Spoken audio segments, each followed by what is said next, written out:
te daba. Todo lo que te compraba.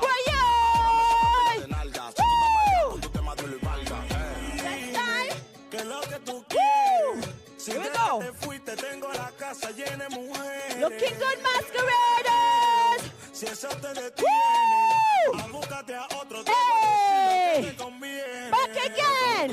Tumba la tumba la tumba la tumba la tumba la tumba la tumba la tumba la tumba la tumba la tumba la tumba la tumba la tumba la tumba esa lo que era. La tumba la tumba la tumba la tumba la tumba la tumba la tumba la tumba la tumba la tumba la tumba la tumba. Here we go. No te quilles porque tengo dos mujeres. Una que me quiere, otra que me ama. Que me llama, di que por fama. Los cuentos no se acaban, yo soy apellido la más. Bájala, que tú a mí no me va a controlar. Túmbala, bájala, que tú a mí no me va a controlar. Me va a controlar. Hype it up now. Que tú a mí no me va a controlar. Dime que lo que tú quieres. Si de que te fuiste tengo la casa llena de mujeres. You love Masqueraders. Looking good. We're getting ready. Woo! Here we go. Tumba la tumba la tumba la tumba la tumba la tumba la tumba la tumba la tumba la tumba la tumba la tumba la tumba la tumba la esa lo que era. Tumba la tumba la tumba la tumba la tumba la tumba la tumba la tumba la tumba la tumba la tumba la tumba la tumba. Se viró la torta ahora. Looking good, Masqueraders. Yo es que hablar conmigo, es que hablar conmigo. Chimbala de este lado. B1 produciendo. El productor de oro. Here we go. La para Charlie la jefa. La que controla chimbala de este lado. Melvin Okay, Flow, take a sip, Flow, take a sip. Flow. Woo! A little breathe if you got some drink. Take a sip, rum, whatever. Are we going to the next track? This one's all about the arms. Woo! Luina's favorite. Okay. Let me go. Let me go. Arms out. Woo! Here we go. We are the starters up in here. Are we ready for the virtual Carnival Masqueraders? Woo! Up, down, up, down. Here we go. Oh gosh! Pump it! Pump it! Pump it! Woo! Here we go. Pump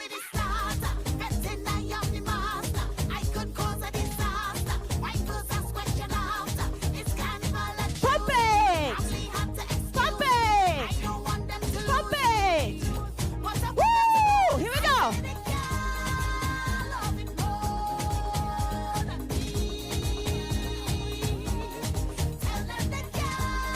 Looking good, Masqueraders.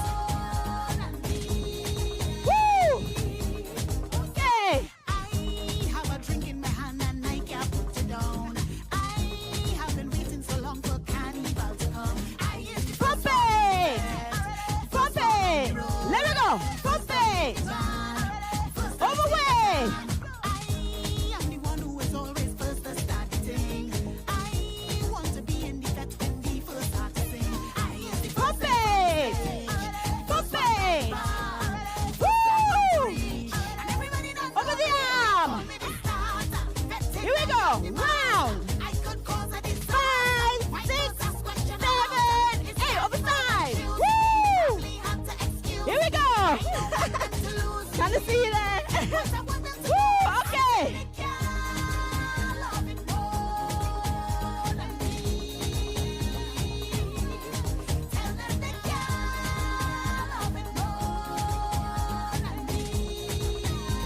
Woo! Okay! Up, middle, down, middle, up, middle, down, middle. Got the security guard doing it as well. Go on, man, you mad, eh? Woo! Fast! Up, middle, down, middle, up. Woo! Here we go! Hey!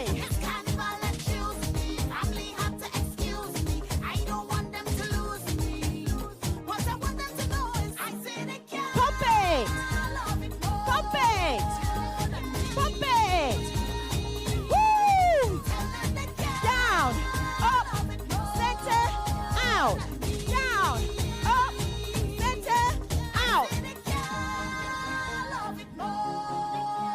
than me. Nobody can love Carnival more than we. Here we go. To the end. Hey, hey, hey, hey. Woo! Looking good, masqueraders. Take a sip, take a sip. Oh, gosh. Okay. We're rolling, we're rolling. I can't even remember what the next track is, but let's get going. Oh! This is just a some cardio! Hype it up now! You can't get in. This is irresponsible, but what? Storm, huh? Static. This is how jumpers feel when session promote it real. And this is how fetters done when people promote for fun. This is how vibes should be general to VIP. Don't hey! You can see easy to listen. Cooler! Cooler! Hey! Cool off now! Hey! Woo! Here we go!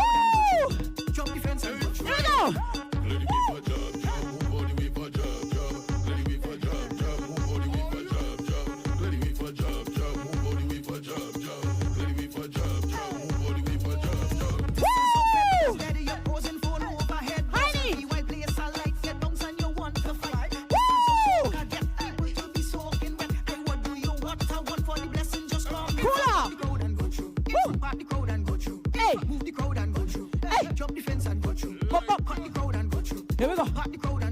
Are we ready? Watch me.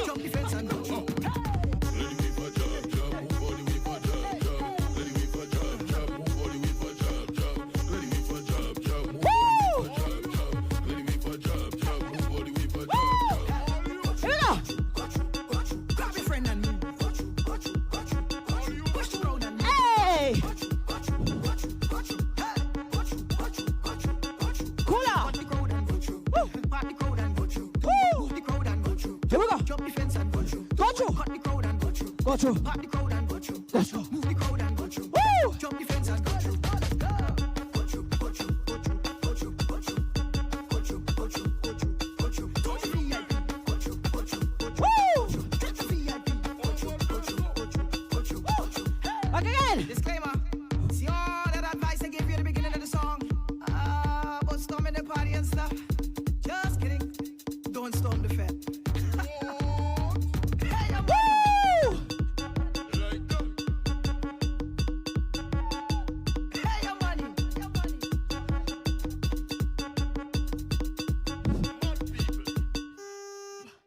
Remember what I'm blowing here. My car horn. Okay. I don't know what the next track is. Oh, God.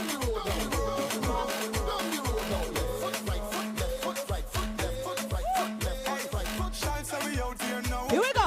Ready for the road right now. Can't wait. Can't wait. And at the energy.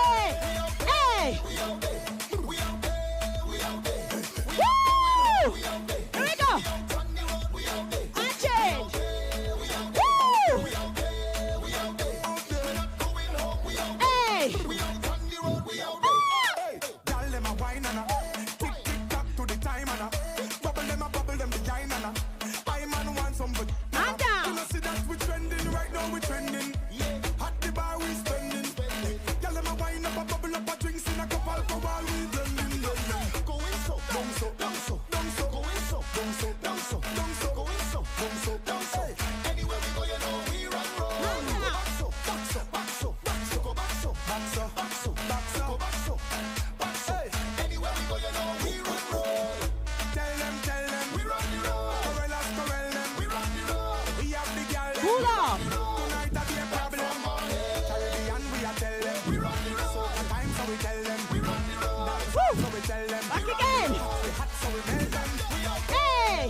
Everybody roll up.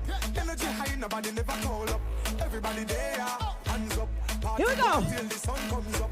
When we are party, the thing then turn up, turn up, turn up, turn up. Going so, down so, down so, down so, going so, down so, down so, down so, going so, down so, down so. Anywhere we go, you know we roll. Go back so, back so, back so, back so, go back so.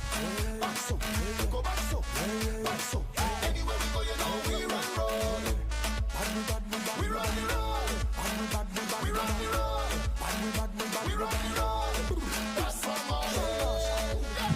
We run the road. Hula. We run the road. Woo! We run the road. Woo! Here we go. We out there. We out there. We out there. We not going home. We out there. What about? We out on the road. We out there. In the rest. We out there. We out there. Out there. We out there. We out there. Out there. We not going home. We out there. We out on the road. We out there. Down the road. And chip. And chip. And chip. And chip. Hey! And chip. And chip. Woo! And chip. Down the road. And drink. And drink. And drink. And drink. And drink. And drink. And drink. And drink. And drink. And drink. What's your name?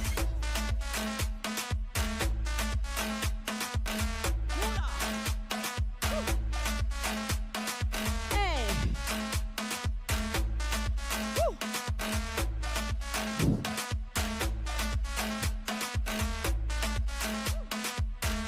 Looking good, Masqueraders. Woo! I don't see if we know the next track. Woo! Well, you know what? It's cool down time. So we're going to stretch off, rest our bodies, make sure we don't have no injuries. Here we go. Woo! Stretch off.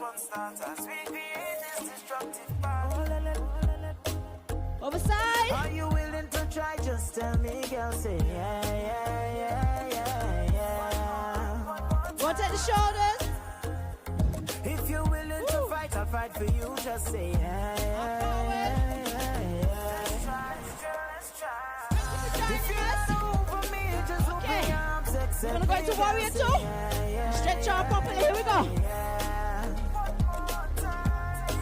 Stretch out. Just hold me close. Say yeah, yeah, yeah, yeah. If you love me, say yeah, yeah, yeah, yeah. You wanna make Straight in the this front work, leg. say yeah, yeah, yeah. If you love me, say yeah, yeah, And yeah. reverse. You wanna make this work, say yeah, yeah, yeah. Back to Warrior 2. Take some breaths. Me loyal, girl, me know that. But you see me never show that. We were sweet melodies like Mozart. I know that I made so much mistakes. This is why you never side fall now. back. Fading away. Make sure we do it's both over. sides. Don't flatline. On life support, your heart still beats for me. Here we go. Are you willing to try? Just tell me, girl. Say yeah, yeah, yeah. And reverse. Yeah. If you're willing to fight, I'll fight for you. Straight in the Just front say leg. yeah, yeah, yeah, yeah. If you're not over me, just Reverse. open your arms, accept me, girl. Say yeah, yeah, yeah, yeah, yeah. Back into Warrior 2. And breathe. 'Cause I don't want to leave, just hold me close. Say yeah, yeah, yeah, yeah. If you love me, say yeah. Say yeah. To You the wanna front, make stretch this up. work, say yeah. Woo! Come down slow. Say yeah. Hold If to you one love side. me, say yeah. Say yeah, To the say other yeah. side. You wanna make this work. Come Let's up make this slowly. work. Woo! If we fail after trying, Stretch them it's out. like taking a bullet to the heart.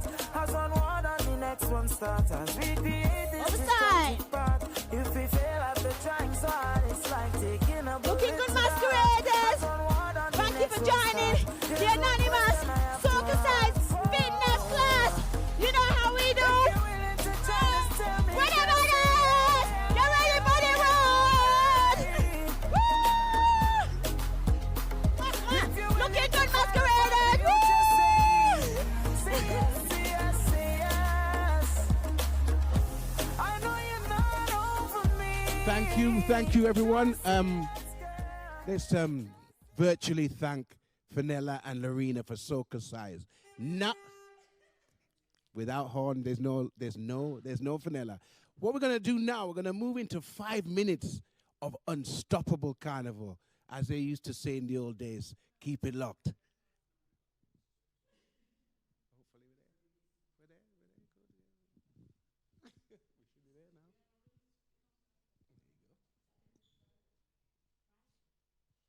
This year, the Leeds Carnival isn't happening on the streets.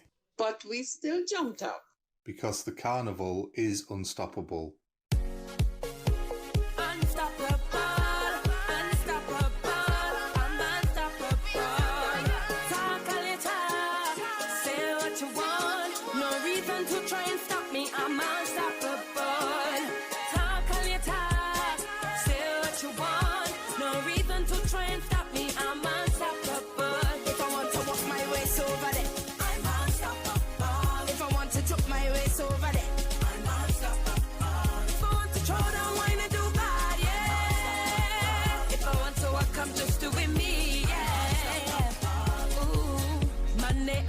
dream. Tuesday I dip on the scene. Wednesday it's all about me. Now they're talking, why they're talking for?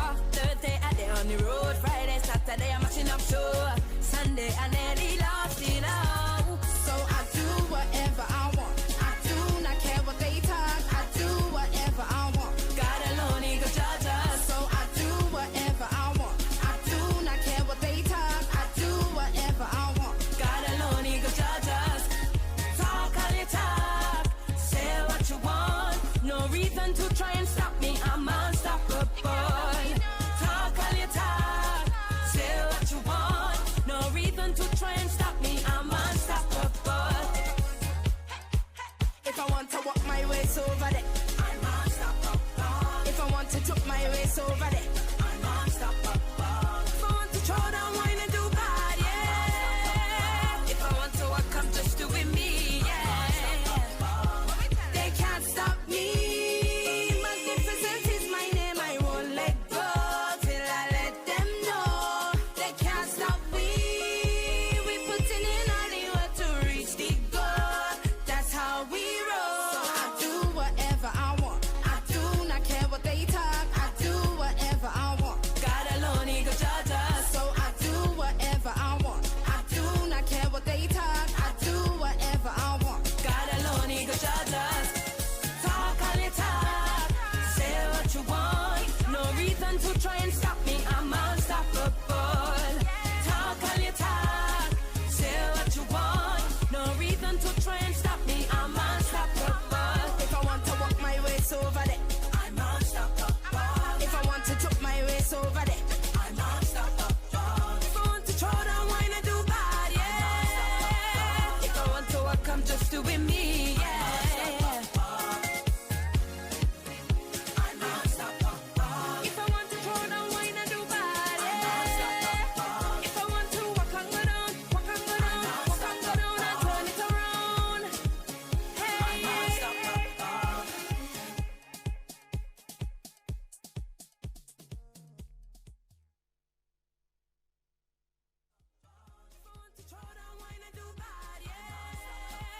If I want to walk, I'm just doing me, yeah. I'm unstoppable. if I want to throw down wine and do bad, yeah. If I want to walk and go down, walk and go down, walk and go down and turn it around. Hey,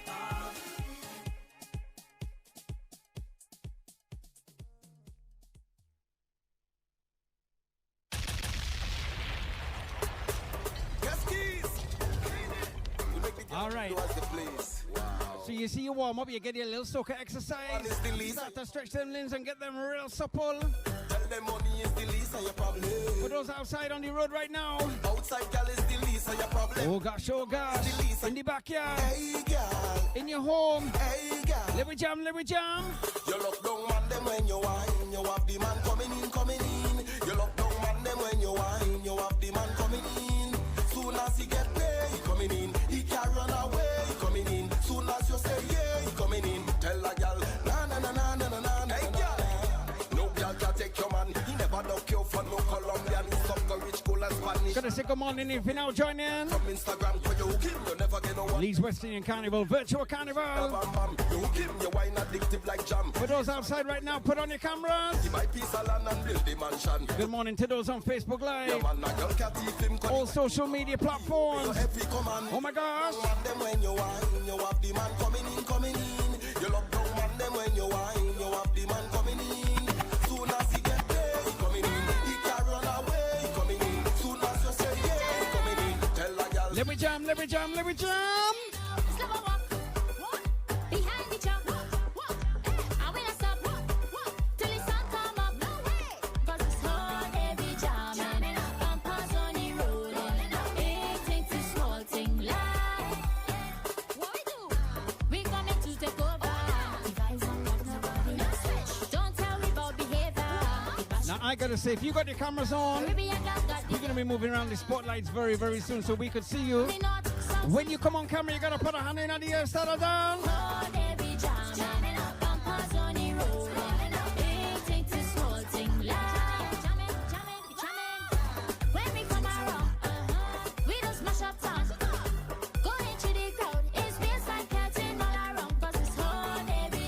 All day with jam. Let me tell you now.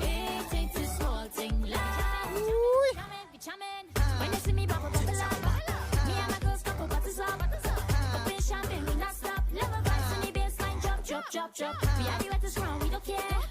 Waistline passing everywhere. We come single, we not there. We are the real wine and queens everywhere. Cause it's all day we jamming. Pampers on the road. Anything to small thing loud. You see right now? Aye. Yo, Marsville. Let me jam them. Alec, push it, don't panic, keep. Alec, push it, don't panic, keep. Alec, push it, don't panic, down. Right, girl. Alec, push it, don't panic, keep. Alec, push it, don't panic, keep. Alec, push it, don't panic, cause girl, I like when you ride the jockey girl, right the jockey girl, right the jockey girl, right the jockey girl, right the jockey girl, right the jockey girl, girl. I like when you boots and drop it, girl, boots and drop it, girl, boots and drop it, girl, boots and drop it, girl, boots and drop it, girl, boots and drop it, girl. I like when you Stage and gal, trini gal, walk. Exercise, position, construction. Body fit, energetic, it a function. Pose and pick, your body, no cap, shall drop it. I walk it, flick it, tick it. You stick it, you have the perfect image, you're terrific. She spin it, yeah, clap it, yeah, we jam it, like traffic. She bad enough, pandemic. right the jockey girl, right the jockey girl, right the jockey girl, right the jockey girl, right the jockey girl, right the jockey girl, girl. I like when you boots and drop it, girl, boots and drop it, girl, boots and drop it, girl, boots and drop it, girl, boots and drop it, girl. Yeah, Leanna, see you. I like. Let me jam them. I really like it. Watch out, they think fast in your outfit. I really don't mind it. One thing too fast, I gonna joke it. Yeah, young lady, take a little dance. Have some fun. Wine like a lotion, bend like a Bajan. Well, Big up all the Caribbean people. No matter where you come from. Alec, push it, don't panic, keep. Alec, push it, don't panic, down. Gotta say good morning to Anna. See you. Oh, they looking real nice this morning. Oh my gosh. Alec, push it, don't panic, keep. Alec, push it, don't panic, cause girl, I like when you ride the jockey girl, right the jockey girl, right the jockey girl, right the jockey girl, right the jockey girl, right the jockey girl, girl. I like when you boots and drop it, girl, boots and drop it, girl, boots and drop it, girl, boots and drop it, girl, boots. So we about to move around the islands. I gotta tell you right now, we're heading over to St. Kitts and Nevis. We're gonna keep it pumping. Put up all the flag right now. I gotta tell you, we represent the full Caribbean vibe.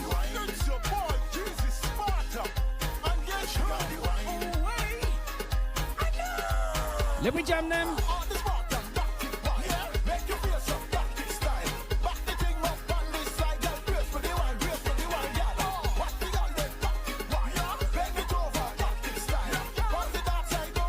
Put up a flag right now. I gotta tell you, I'm watching. Take a wine on. Hey.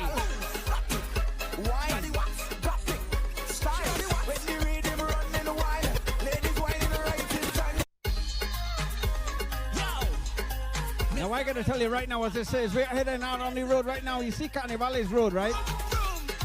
For those that are on the road right now that are actually driving, let's drive. Make sure to keep your eyes on the road and stay safe with that wine. Let me tell you right now, let me go.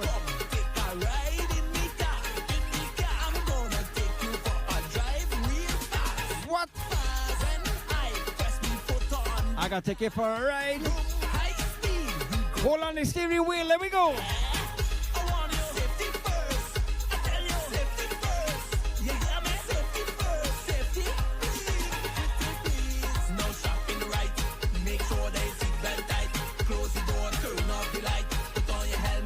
Let me tell you now.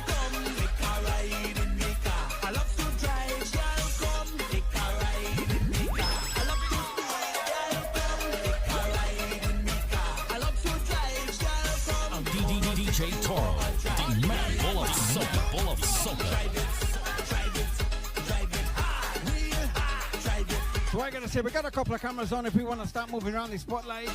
I'm gonna shout out a few people right now that are locked in right there on Zoom. Let me have a whole lot of fun right now.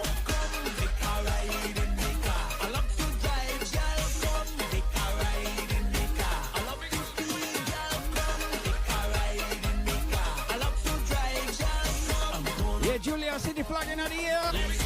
My God.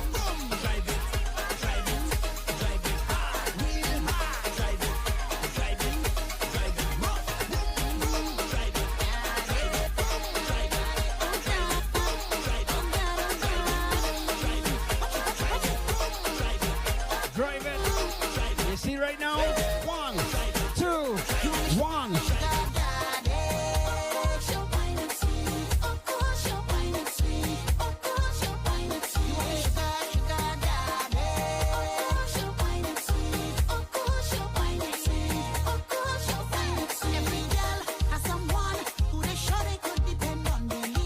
Gotta say good morning. Also going out to Tessa. See your camera on. Carnival blessings are sending right now everywhere that we streaming to right now. Hold on. Hey.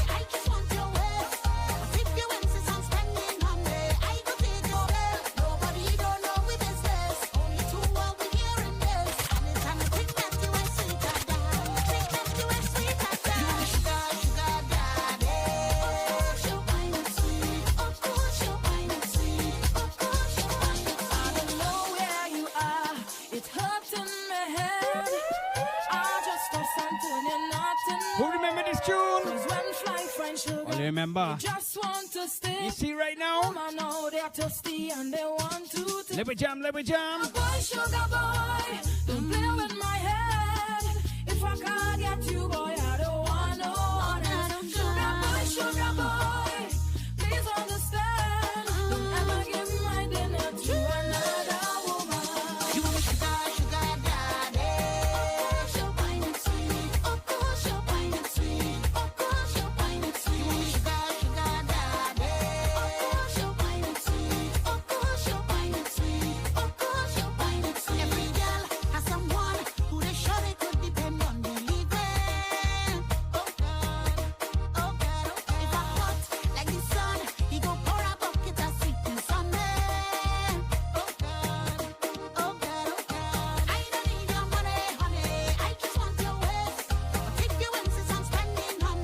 Morning, only looking real nice. Let me tell you now. You see people that's make Carnival. I'm gonna tell you right now. I love to see all the people right now.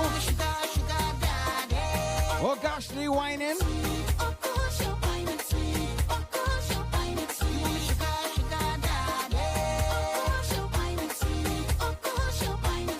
Yeah, Julia, put up a flag.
DJ Toro, the man full of soca.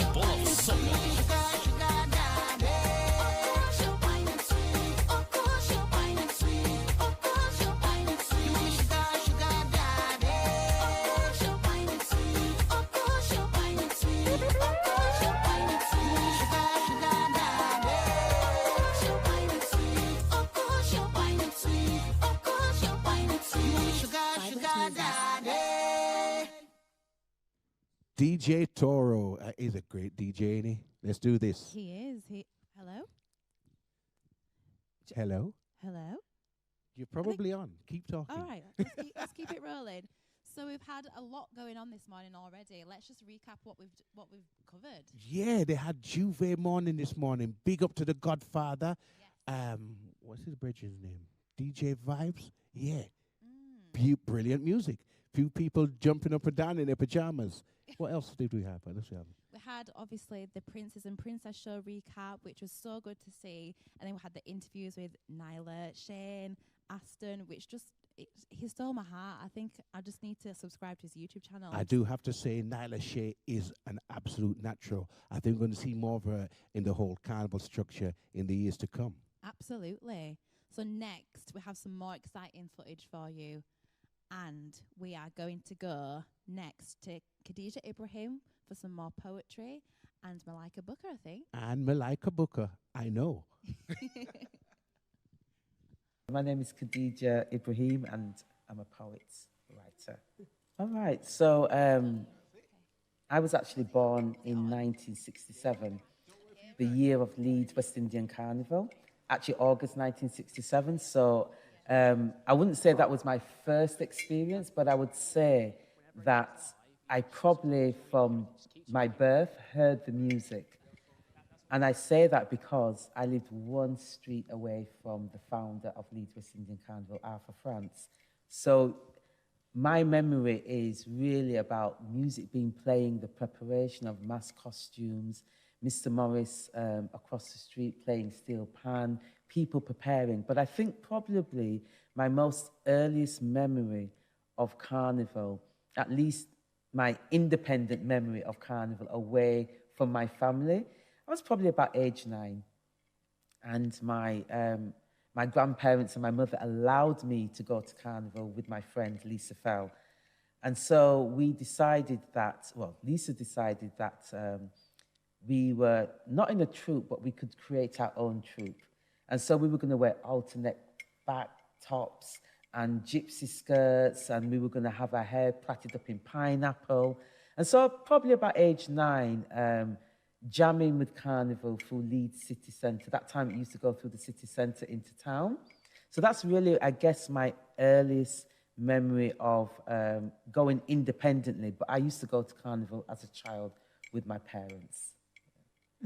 My name is Malika Booker, and I am a poet. I'm a writer. I write plays, poetry, and any other genre that the writing takes and wants to be. And the other thing, my 2 passions in life are poetry and Carnival, which includes soca music. So I'm a poet and I'm a carnivalist. I remember growing up in Guyana, we went to Mashamani every year. Mashamani is kind of, is a celebration in Guyana that was on par with Carnival. So I remember, being behind the truck with my mother in Carnival. I can't actually remember a Carnival without being behind the truck without someone who is a guardian, right? Yeah. So I was kind of introduced to Carnival as a child as something that is just normal behavior. And that's how I introduce each generation into Carnival.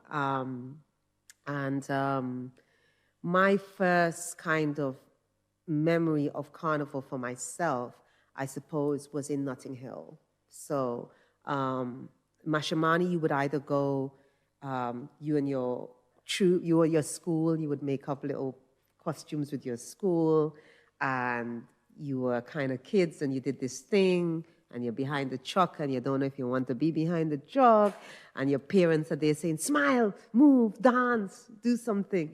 Whereas I think coming over to England, going to Carnival with my aunt, who is Catholic and quite religious, but Carnival is a time to see her free up.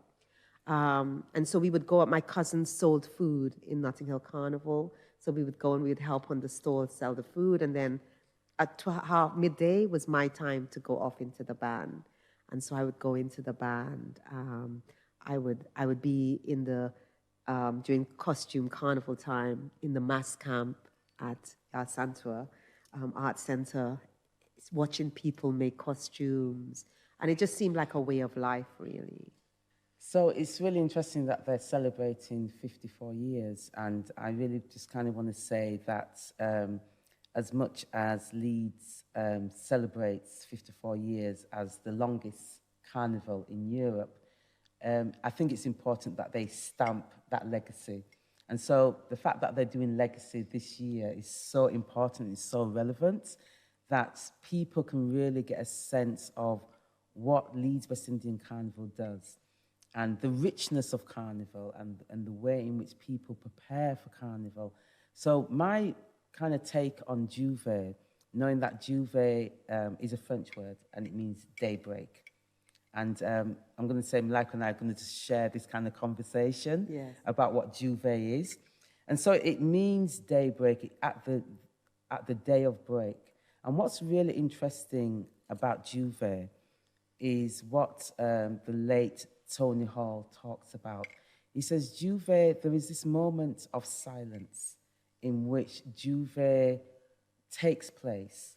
And it's not necessarily about the performance at that point, but it's about the preparation of Juve, that daybreak when we know people are going to come out, people are going to play Mass. And it is actually the start of Carnival. And so Juve also represents at that moment that kind of visualization, that celebration, that understanding of Mass and body and performance. And within that, there are characters, and we'll probably go into detail a little bit more about characterization. But Juve is really about masquerade. It's about the politics. It's about emancipation. And it's at that point where we look at the way in which freedom, emancipation means freedom, but the way in which our bodies become an important and integral part of freedom, of playing Mass, of performing, where that space, that outdoor space, wherever you are across the world, becomes that moment of celebration, of emancipation, in which the body, in terms of its spiritual form, becomes an essential part of that ritualization of space, that liminal space in which we become the performers to celebrate self. And so there are all these characters which we can talk a little bit more about, in terms of C'est la Masse and Jab Jab and Baby Doll. There's all these characterizations of Juve. And so when we think about Juve being part of a celebration, an important part of self-identity and emancipation, we're really talking about the freedom of body and the freedom to express. And actually, for me, I mean, oh my God, Juve is, I could not play Mass and just play Juve. I could play Juve. Juve is really the crossroad, it's the threshold. It's moving from darkness to light. It's moving from, enslavement to freedom. It's moving from doing something with what we call underneath. So it's the moment when our ancestors on the plantations made fun of the masters in a way that the masters didn't understand that they were being made fun of. It's satire. It's social commentary. It's how we decide to, bathe our bodies, or what props we have can say something about what's happening in that political moment. And it's a movement from first coming out and feeling bodily, I'm talking about the bodily experience, first coming out, and if you're in England, if you're in Notting Hill, or if you're in Leeds playing Juve, you come out and first it's the cold and the goosebumps, and you're wondering what you're doing there. It's making sure you have your powder, right? And then it's the moment when you first put that dab of paint and that dab of mud on, and then the transition happens. And the more dirtier you get, the more free you become. The more you understand and taste freedom in a way that our ancestors would have tasted freedom. But also, the more you go back to the history of procession in places like Benin, where you are actually adopting in the body some of the mass and procession that is ritual, that is religion. So there's so much that happens in Juve, and there's that moment for me when that mud and that clay and that paint is going on my body, when I am at a place where I am myself, Malika Booker, in, I don't know, when was the last time we played Carnival? 2019, 2018. I think I was in Grenada. When you're at that space where you're present, but in that moment, the ancestors are with you. At that moment, you are generations of people who've stood on that road. At the road, there's this song that Crossfire had, "The Road Is Mine." At that moment, you realize this space is ours. So it's a very, very profound and important thing. And the music, You know, I think that's a good thing to describe. Like the music that's played for Juve, the steel pan, the beating of bottles, it's also that thing of when music is taken away from our ancestors, we then create the music with anything that we have, percussion. That's right, yeah. Yeah. Yeah. And it's interesting that you say that in terms of the sound and the body. So that removal of instruments such as the drum, which is central to anything that we do, whether it's Juve, it's Carnival, it's all part of that ancestral remembrance. And you talked about the crossroads, and we know that meeting anything at the crossroads is a decision making. So you decide, do you take left, do you go right, do you go forward? And Juve is about moving forward and looking back. Yeah. And reminding us that about that African adage of the Sankofa, that whatever we do, we always remember the past. So as much as Juve is emancipation, it's freedom, it is that sense that the body is always free and that it's never enslaved. And when we think about our ancestors, when we think about the enslavement of African bodies, Carnival, Juve is that ritualization of remembrance. And it really, because you talked about mud, you talked about paint, and so it'd be really nice to kind of go into the aspect of playing jab, jab, jab, and sailor mass, and all those mockeries of imitation of slave masters, because that's really the starting point, isn't it? When we move from that threshold, when we cross it from daybreak to, from night to daybreak, we're really saying, we're here, we exist. This is the crossroads of remembrance, and the way in which movement and sound, so whether it's the bottle, whether it's the pan, whether it's your mother's pot and pan, these are all ritual practices that result from our past. So you can knock anything, you can knock pipes, you can knock anything, and it just kind of takes me back to that sense of stick fighting and Combelay and burning the fields and the whole thing of rioting, or what people would say was a riot, but we'd say an uprising of freedom. And so we take Jubei back to that kind of remembrance of Combelay. The stick fighters, where Tony Hall talks about the replacement of stick fighting with maybe just holding a stick, a placard, that we actually become part of that protest, because Juve is also protest. It's saying this space here, this space, I guess, in the African diaspora, if we're in Britain, if we're in the city of Leeds, if we're in Notting Hill, wherever we are, for that moment and time, we own this space. The road is mine, you know, the road is mine, the body is mine, and we exist. And look at us in this moment of trance, you know, and I think that's really what happens. So when we start to think about jab, jab, jab, and that movement of oil and paint and powder, what are we saying? What are we really mocking at that time? And these are the questions really that we kind of think about when we're playing mass through Juve. And what are we celebrating? And what are we celebrating? And also the complications of the African Caribbean or African diaspora experience, that you know, celebration and pain can exist on one place in one moment.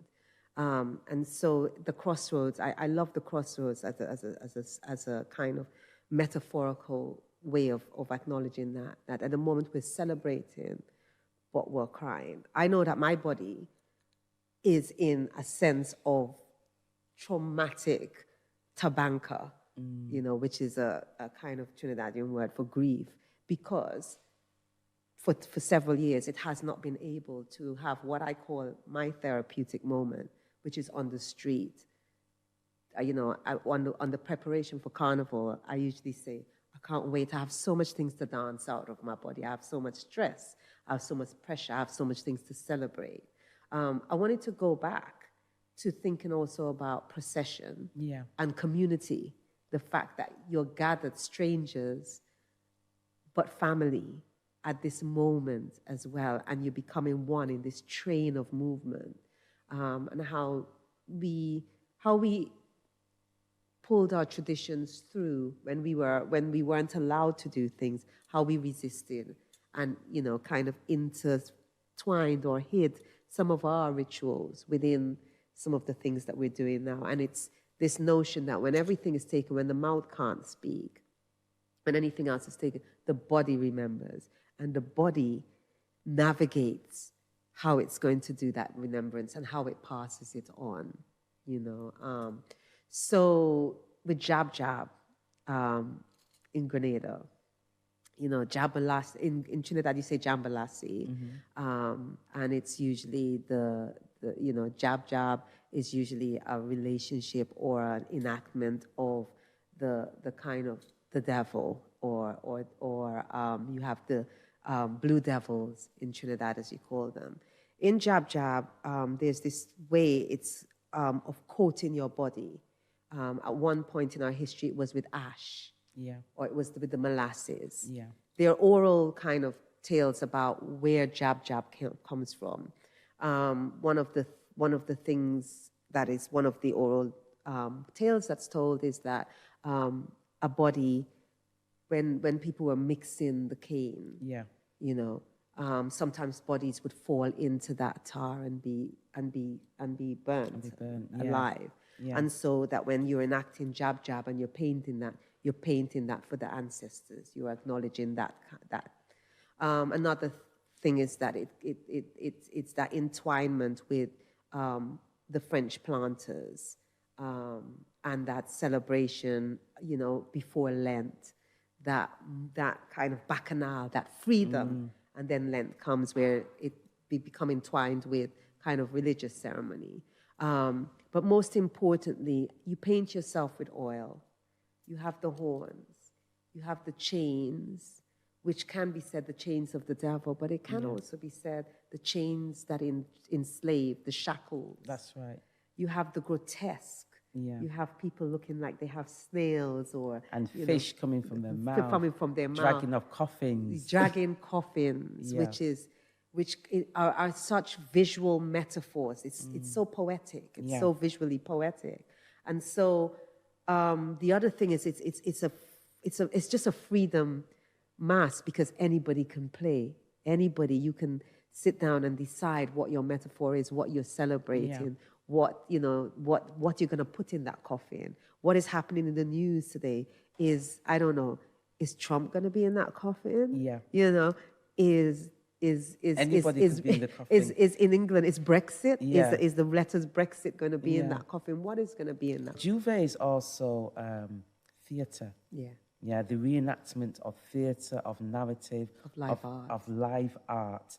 It's political, it's social commentary. It's all these elements that we know as a people, that we go, most of us will do a 9 to 5, we go home, we go to work, and we live, I guess, within the boundaries and the rules of the country that we live in. And that there's something else that sits within us, sometimes quite silent, ready to explode through performance.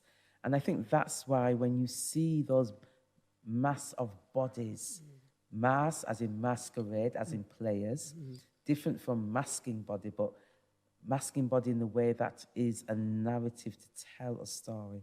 So when there's paint and when there's oil and when there's powder, we're actually saying to the world, this is a ritual of a ritual that is continuous, because the worldview is not linear. It continues. And that's what we do. We continue that narrative of remembrance.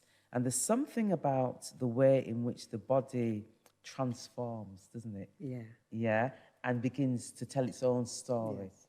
And what and begins to possess you. That's you right. lose yourself. You You're lose no yourself. longer the You're not Malaika Malaika, Booker, you're not not Khadija, Khadija Ibrahim. You are just what it is, what you encounter, your present and your past, but your present there. And sometimes you find yourself doing things that you look back and say, boy, what happened there? What happened there? And it's the same possession as whether you're in church, whether you're in a concert and it's someone that you really like, something that touches the soul, I guess, in a way that brings out the stress, the love, the hate, everything, and it brings it out into the street, where the road belongs to us.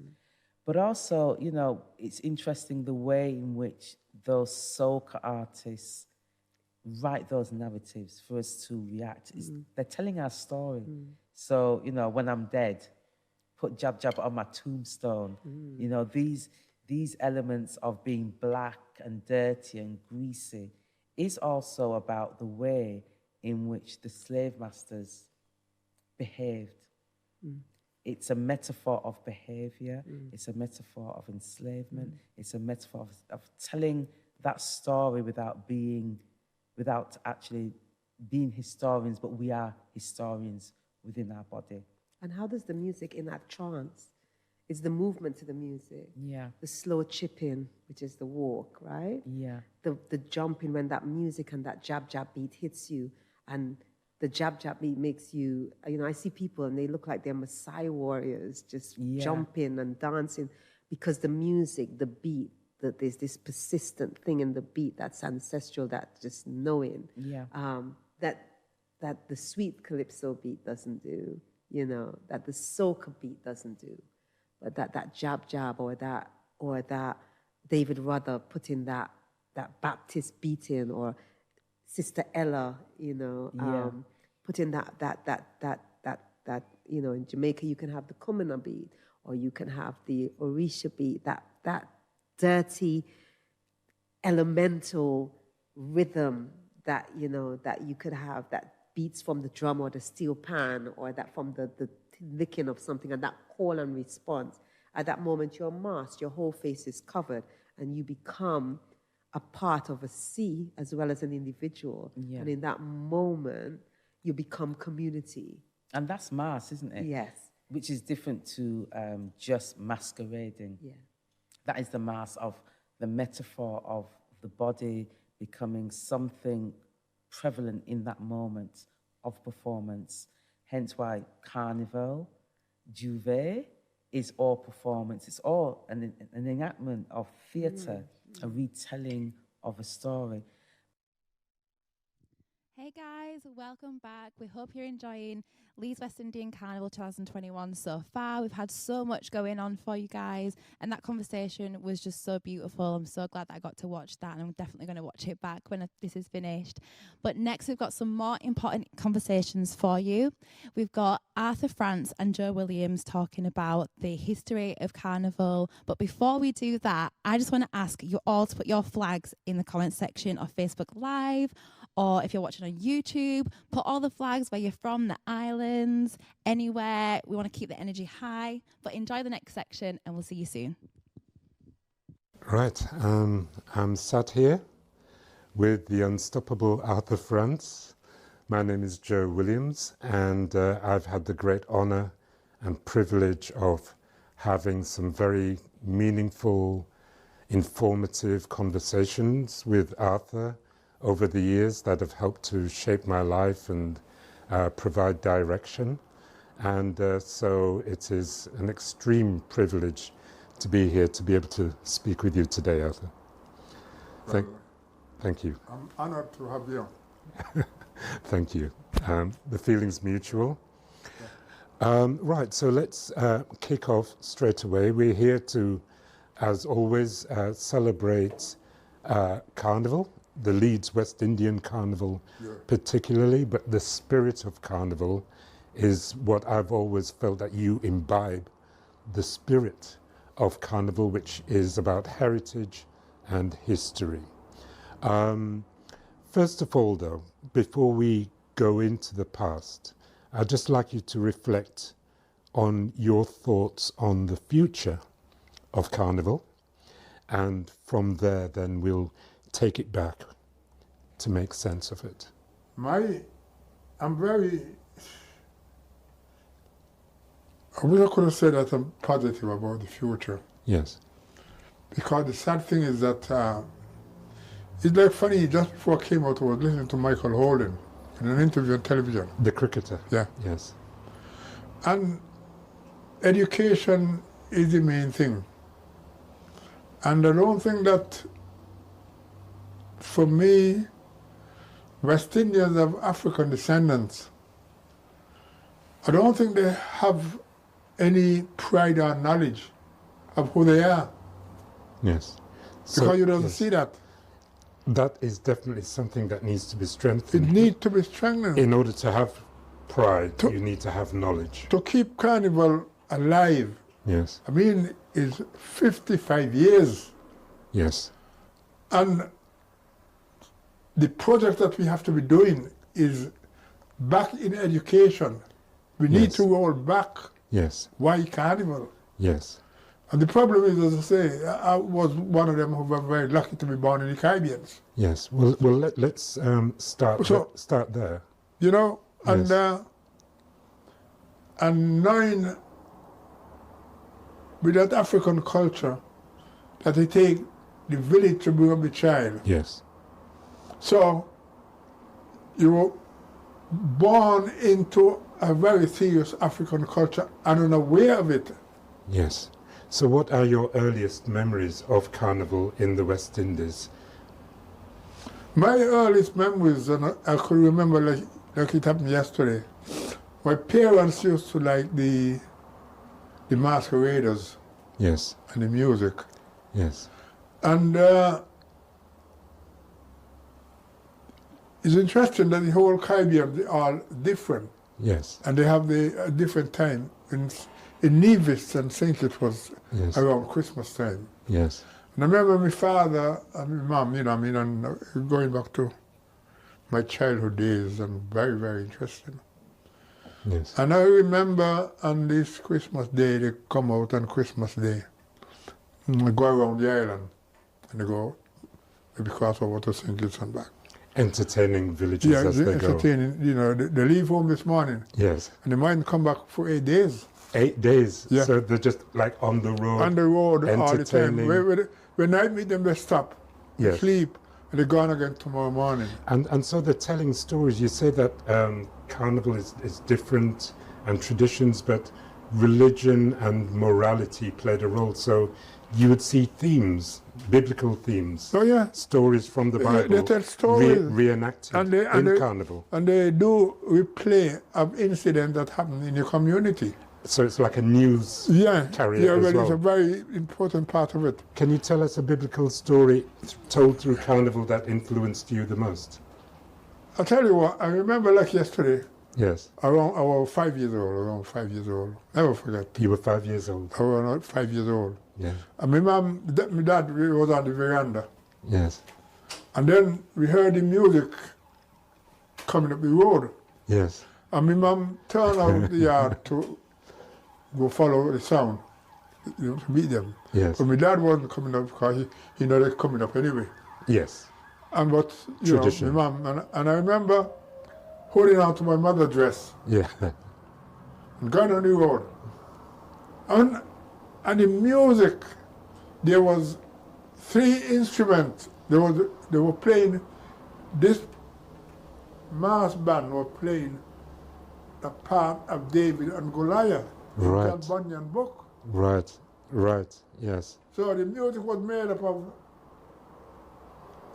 a snare drum, which they call a kettle drum. Right. And I remember the guy very well. I could see him name a small statue guy named John Bias. Right. He was playing the kettle drum. Wow.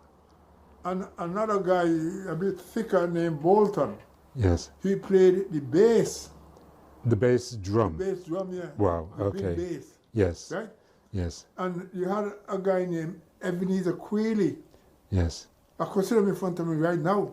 Yes. Who was a very good fighter because the 3 instruments blend together. The snare drum, the bass drum, and the fife. And that's quite a traditional sound, similar to the Congo. They had similar type music. And then the Masqueraders was made up of about 9 people. Right, so they're dressed up, they've got masks, Yeah, they've got colourful, vibrant proper costumes, costume, and they're telling the story of David and Goliath. And one of the guy, you see, the very important person in that group is the giant. Yes. The giant has to be of a certain size. Yes. And not just that size, they have to got a charisma. Yes. because you got to, you know what I mean? And Yeah. it's just amazing that you wonder where these guys learn to dance. Yes. And the guy, the gentleman's name was Jerry Ward. He was Yes. about 6'6". Yes. And then his son, he had a son named Roy. He was the David. For, you know, David had to slay the Goliath. Yes. Yes. And then you had the Apollyon. And then you had the Queen. What's an Apollyon? Somebody playing the Apollyon. You could find the pieces them in the John Bunyan book. Oh, right, I see, yes. So it's like a character Yeah. from the English Yeah. writer John Bunyan around the Well, story. yeah. And funny enough, when my mate come back from Trinkets, he got all, and he remember all the parts because the same guy who wrote the book, I Yes. think he ended up dying in prison in Manchester. Anyway, Yes, and then you have the different parts, the Absinet yes. and the Queen. So it was quite a sophisticated... Very. Because, I mean, it's playing on many levels. It's an English narrative interpretation yeah. of the Bible, but also With the you have African these drumming. African With the African traditions. tradition. That is how we knit. And Yeah. during the times of enslavement, there was one day in the year that the enslaved could express their African heritage. Their African heritage. So it's even more crucial and vibrant that in that one day of the year, they kept these traditions which have traveled over the centuries now to here. In Leeds. And you've always said that emancipation of enslavement is what Carnival is about. You see, people think that Carnival is just about, and the Carnival Day, people going out and dance and things. Yes. That is only part of it, but you cannot miss. That is why. And I find, as I say, they will practice coming up to Christmas. They practice for about 3 months, nearly every night. Yes. So you say they go to Devotion. one village and they pick out an area. Yes. And then they point and people come out. I mean, you're on a lamp. Somebody got a big gas lamp, something about under the moonlight. And it's difficult for people to understand your passion, but as you describe these people rehearsing for 3 months, they felt a certain dedication to their ancestors. Very. To make sure that what their ancestors have passed on counts for something after everything that people went through in the West Indies. But the problem is, I don't know if you saw, my mate came up here from Nottingham one year. Yes. I just want to send you, we were playing, doing a small piece in the West Indian Centre. I saw that. It was fascinating. And it's the charisma. And Yes, that guy, yes. he has the passion, you know what I mean? Yes. Because you talk about drama. Yes. And these guys didn't go to no drama school. No, but it's the just drama inside and the passion, and this guy, it just amazed me. Yes. Amazing. Great storytelling. And it's one of the things that I could remember, the giant. And you see Jay Ward, and you see these guys dancing, whining, sideways. Yes. With the charisma. Yes. And then because David have to slay the giant, and David only a small church. So David is behind the Apollyon. Yes. The Apollyon shielding David. Yes. And they're coming around, you know what I mean? It was just, I mean, Joe, when you think that these guys wasn't doing this for money, Yes. No. because all they do, when they come around, people might throw a couple pennies. Yes, People ain't got the yes. money anyway. Yes. And these guys leave home and they go back home for 8 days. It was for the soul. Yeah. And for what the ancestors had been through, the horrors in the West Indies. And, you know, you only had to look at the land. And you grew up on the land. You grew up on a slave plantation, what was formerly a slave plantation. If you could just tell us a little bit about the activism of starting Carnival and then how that led to community empowerment. Well, I'll tell you what, just check back and you could double check it. Yes.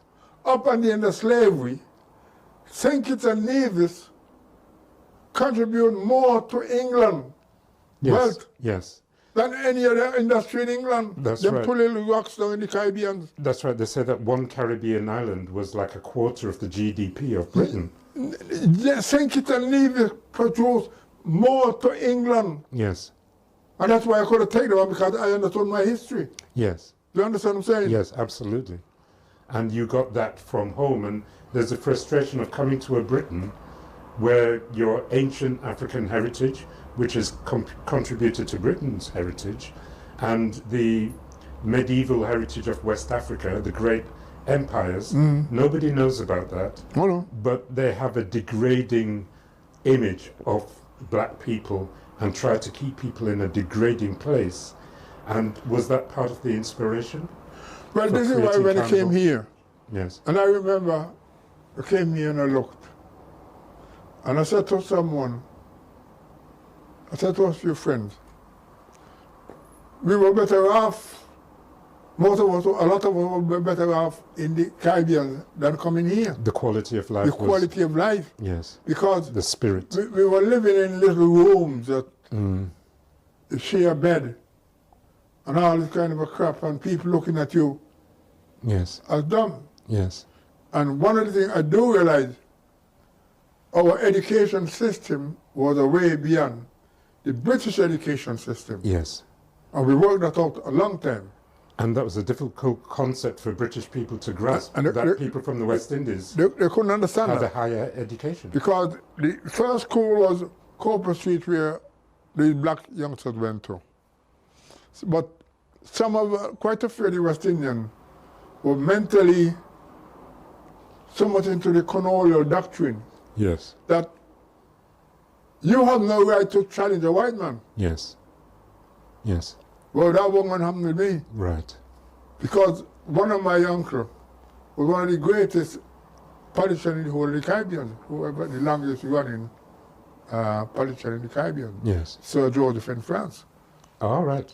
So yes. I got a lot of, because my father was that, he was very hard working at him, but deep-rooted politics I got it from my uncle. Right. Because I used to talk with him, and he used to like to talk with me. Yes. Because he realized I was on a wavelength that yes. he wanted to foster. Oh, that's what, yeah.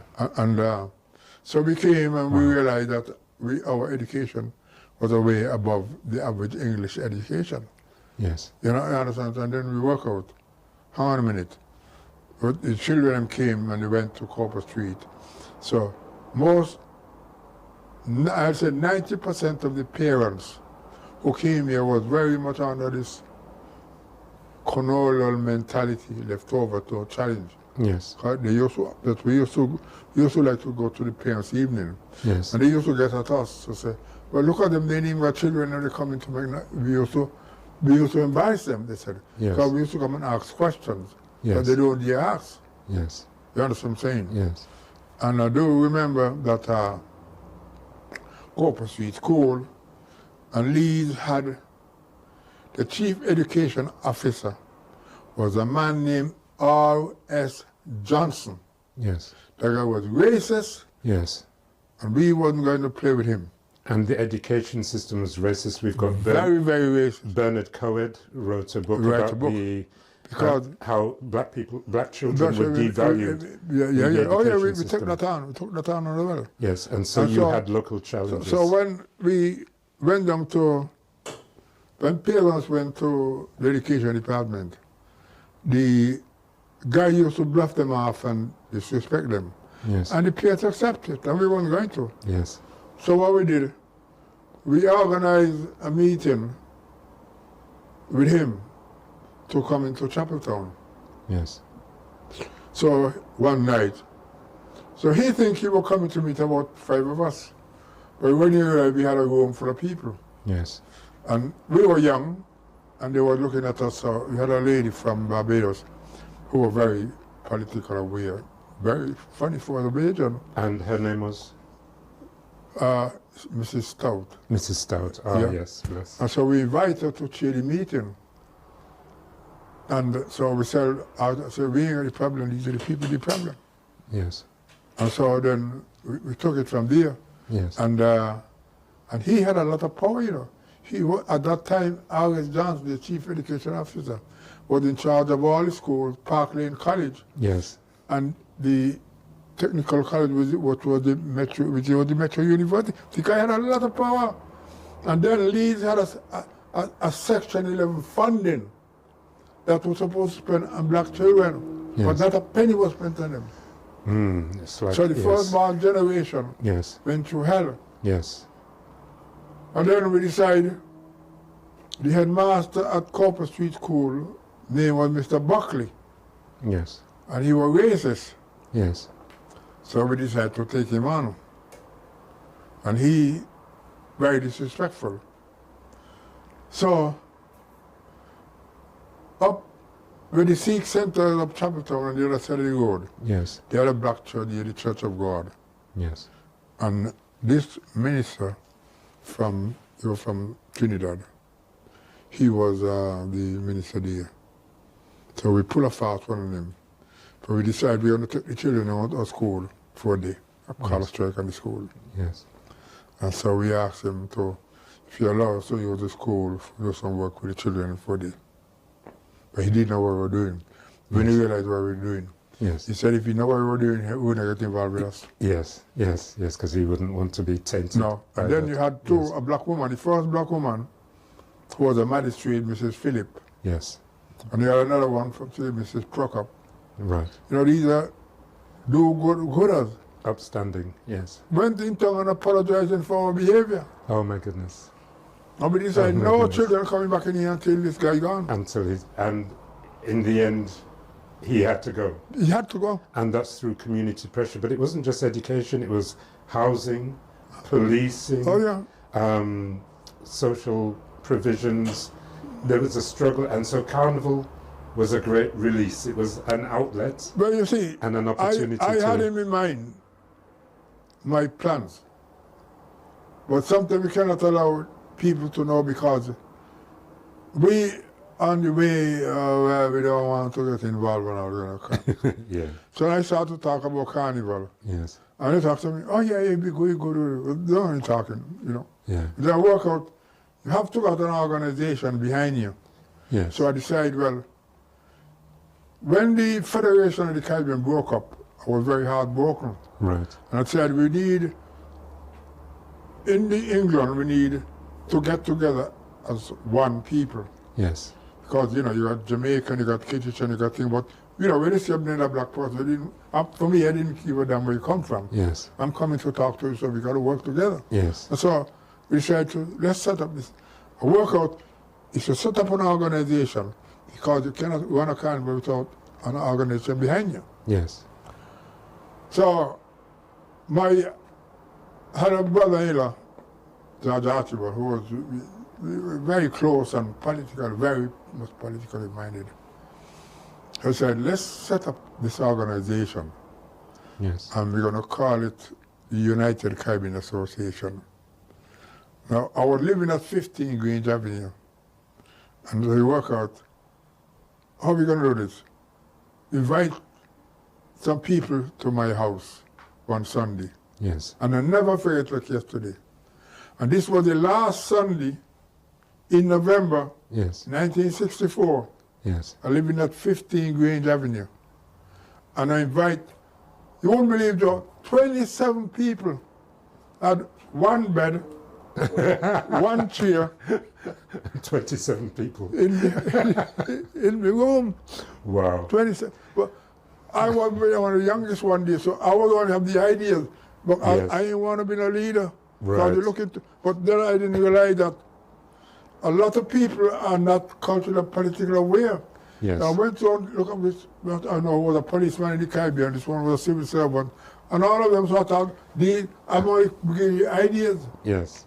So they said, since you got so much, you seem to know everything, so we push you in front. Yeah. So yeah. George Archibald became the chairperson, I became the treasurer. Yes. And we move on. Yes. And that time I've already worked out this carnival business. Yes. But without telling a lot of people, because they're just brushing me off. Yeah. And I went to a meeting with the city, and I said, there's a carnival in England. And they said, oh yeah, it'll be good, you know, nice, we have a good English band, a good Irish. I said, no, hold on a minute, you're going too far. I'm talking about a West Indian carnival, because we don't use this one. Well, I mean, carnivals was already here in England. They had festival all the time. And festivals and but I want something different. Yeah. I want a Caribbean carnival. Yes, yes. And I remember now you're going around talking about it, and people laughing at you, some cussing you. Troublemaker. Oh yeah. Well, people, there was a guy who I went to school with, and the wife tell him, if as much as you see you talk to what I left you, one of them coming up Chapter Road, and the guy coming out, when he see me, he had to cross over the other side of the road. To save his marriage? Because they are troublemakers. Yeah, they said, yeah. right? Well, it was a very hostile environment. It was. You had to tread carefully. You had to think of your children and their future. And I could understand myself because we're family to look after, and they're going to do, but I didn't with them. Yes. And so, one of the things I could never forget is one Sunday, my sister living at 15, went to visit my sister. So my sister sat there in a chair, Elaine, and I sat here, we were talking. And this lady came in here from Nevis. She didn't know who I was. Yes. Yeah. I hear they got a crazy man here from Nevis. While the boys here to make her look food for the white man. Yes. But I hope the police will lock them up. Yes. Irene will come and drown them. Yes. Yes. And I'm laughing to myself, and Elaine laughing to herself. In my mind, I said, you're the crazy man from Nevis. I said, yes. The white man don't think freaking crazy, we freak him. Yes, I ain't worried about him. So you had black people bad-mouthing you. Oh, yeah. You probably had a lot of white people bad-mouthing you. Oh, yeah. But with perseverance and belief. I am not one to take no. That's why if you look at that board up there, in the corner with E&M, I've had some of it in here. So, and then the only thing we have is like on a Saturday night, we used to get together in people's house and have a little drink and cook some food, and that was it. Yes. And I never forget, one Saturday night, I was, Samlal Singh, some friend of ours, they had a house in number 9 London, Paris, over on the other side of the road, and that's one the house we used to go to have. They buy some drinks, cook some meat food, and you have a little dance up and a little drink up. Yeah, yeah. And then, and I said this, and I watched up again, the Carnival. You're the effing Carnival, you're the effing Carnival, you're effing crazy. Yes. So they slung me down. Yes. And Willie, there with me, all them, he ain't say nothing. Yes. So when the party finished the Saturday night, guys, for Sunday morning, Willie living at Headingley. So I taken him back home. Yes. And he said to me, don't, my nickname is Jack, so he said to me, don't worry them, Jack, I give you a hand. Yes. I said, right.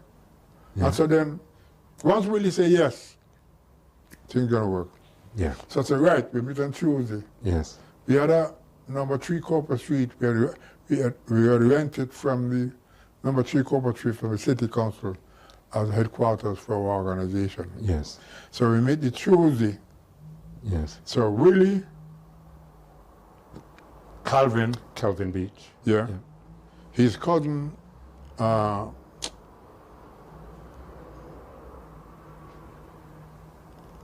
I couldn't tell her cousin. Anyway. Yes. Willie Calvin Sale, guy from St. Kitts. Yes.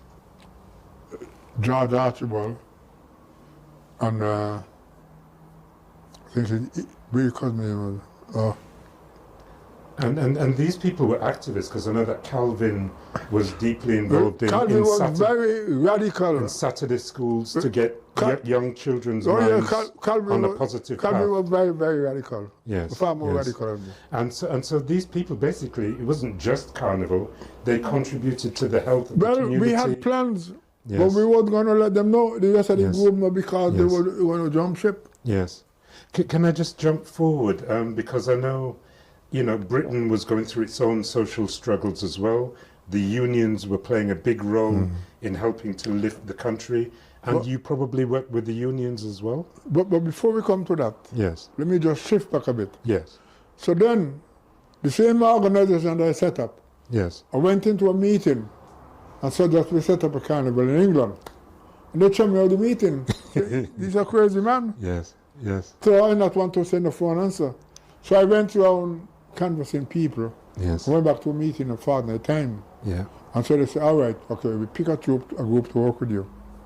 So I said, right, we meet on the Tuesday. So I explained to them what I want to do. And anytime you want to give people a task to do. Yes, yes. And when you come back the next fortnight and nothing done. Oof. So I sacked the whole lot of them. I tell them, don't worry, come back. Yeah. I don't want to see an argument. So they set up another group on the same thing. And so then after that, I said, I'm going to pick people who want to do Carnival. Yes. And so then that is how me and Willie and Calvin and set up this whole... It had to be people who were passionate and who wanted to make something happen rather than just sit in a committee. None of us ever put up anything on that scale. No. None of us ever make any Carnival costume anyway. But you had a dream. And none of us had any money. Yes. You understand what I'm saying? Yeah. But we pull it off. Yes. So this crazy idea become a reality. Yes. You understand what I'm saying? And 55 years later? Oh yeah. It's still here. Thank you very much, Arthur and Joe Williams. Some interesting stuff there. We're going to keep it interesting and keep it Carnival. We're going to speak to somebody who's been in Carnival now for over 50 years, perhaps 50 years, will we say? Welcome, Human Condor. Thank you, Floyd. Thank you. Give me more. Give me more. yeah, a Human Condor. Human Condor, for those who don't know, has been involved in Carnival. This is your 50th year, I believe. It is my 50th, yes. Yeah. Started in 1971. 71. Wow. Yeah, the year after the Mexico World Cup. But anyway. Was that the year you were born? Yes, it was actually. No, 10 years after I was born. But anyway, Human. 50 years in Carnival. We were speaking off camera earlier, and I was asking you, when did you transition from that person who was just interested in Carnival to the person who decided, right, I'm going to make costumes and be who I am now? Okay. Well, to be honest, it's been a gradual transition, if you use that word. When I was living in St. Kitts Nevis, I always enjoyed attending the carnival. I was very much interested in the mass, you know, the clowns, the masquerades, the mokijumbis. And I really wanted to walk on stilts. And not quite knowing how they were made, I decided to make some myself. And I made, I got 2 pieces of stick and nailed a piece of board on top and tied it on my foot with some string, stood up, and fell over. By the way, I almost got into trouble for that because, you know, my grandmother wasn't very happy about the chance of me breaking my feet. Anyway, the following year, I decided to walk around with the mokijumbis and wait until they take the stilts off to see how they were made. So that's what I did, and I think it was in the afternoon. They finally revealed how they were made. Went home, following couple of days, made some stilts, and started walking on stilts. So that's how I first started. Yeah. As a designer, what do you think is the importance of the costume in the whole thing about Carnival? Okay, well, I think I need to maybe just go back to the earlier question, and that is, whilst that was the first initiation into Carnival, I think being in Leeds, I came here in 1967, the same year Carnival started. At the time, I had to focus on my education, and therefore, Carnival was not, you know, the top of my list in terms of engagements. Yeah. But back in '71, when I first met Arthur, and he encouraged me to take part in Carnival, I was very much looking at how costumes were made, mainly by the Trinidadians who were in Leeds at the time, mainly studying at the university, doing other subjects, but during the summertime, they would make Carnival costumes. And so I would just hang with them and see how they were doing things. But even at that early stage, I decided that I wanted to have my own brand of costumes. So my very first costume actually had wings at the side that actually moved, open and close. You know, my parents said, oh, it was absolutely wonderful. You know, it should have come first. But in truth, you know, it just wasn't up to the same standard. But, you know, parents do that, don't they? They do. So in terms with the question I asked you a while ago, what do you think the importance of costumes is in Carnival? Well, I think costumes in Carnival is very, very important. I think without costume, there is no Carnival. It's almost like a street festival. You know, I'm often amazed sometimes when I speak to people who go to London Carnival, and they would say, yeah, I had a really, really good time. And I would inquire, what were the costumes like? And they would say, well, I haven't seen any costumes. I'm thinking, well, how can you go to a carnival and not see any costumes?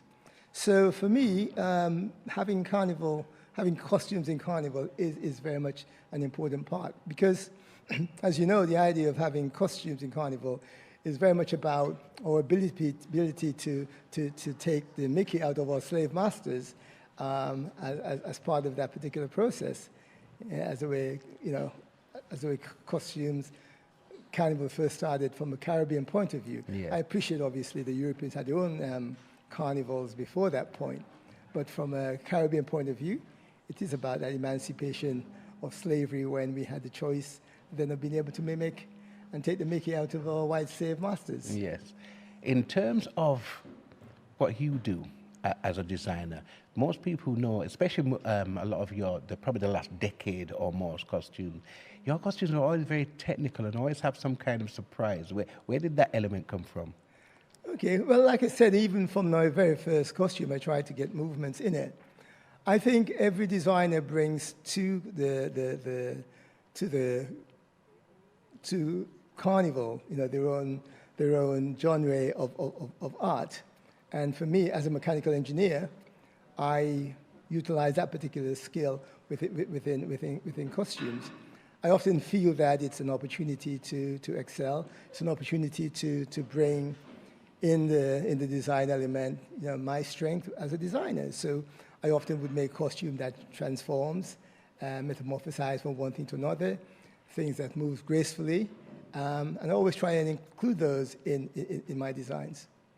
You recently got a legacy award from Carnival, and it's interesting because your whole family does it, and I see you do it, your son does it, and your grandson. Do you think it's important that legacy is incorporated across the community as part of Carnival?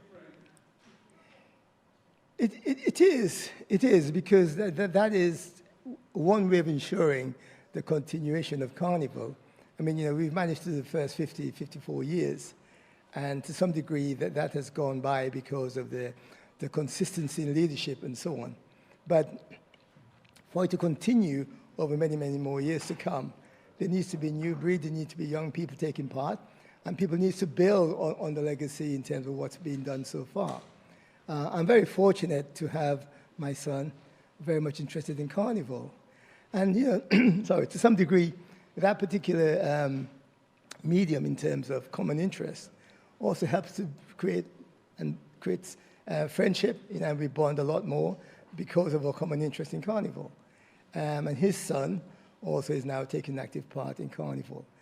I think one would be foolish to expect him to be a duplicate of me because, like I said earlier, everyone brings to Carnival, their own particular skill in terms of designs. So I would suspect, as we have seen, Seth Bond has got his own style of costumes. Yeah, I have actually noticed that Seth Bond has his own particular style, which is good, and I'm sure you encourage that. Of course. And, I think there was an earlier interview with me and Seth when he reminded me that when we first started, it was my way or no way, or is it the highway? And I begin to realize it's important to allow other people to develop their own style and own skills, and not a question of simply replicating what I do. And so it's really encouraging to see Seth having his own style and wanting to do his own thing in terms of creation. And of course his son also gets involved, maybe not to the same degree, but I'm sure it will come in time. Yeah, the Condor name is almost synonymous with costume design. So do you envisage a time where Seth Bond is your rival as well as your son? I think rivalry is not necessarily a bad thing. It's healthy. It is healthy, providing it remains so.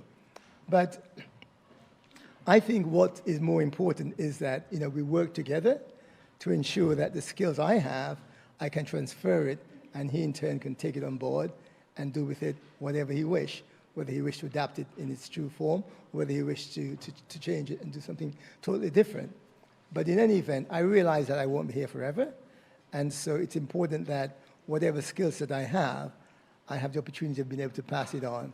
And that's what I think is important. I don't know if I'm sure about you not being here forever, because you appear to be getting younger. I've seen some pictures of you before, and you looked old then. Now you look really young.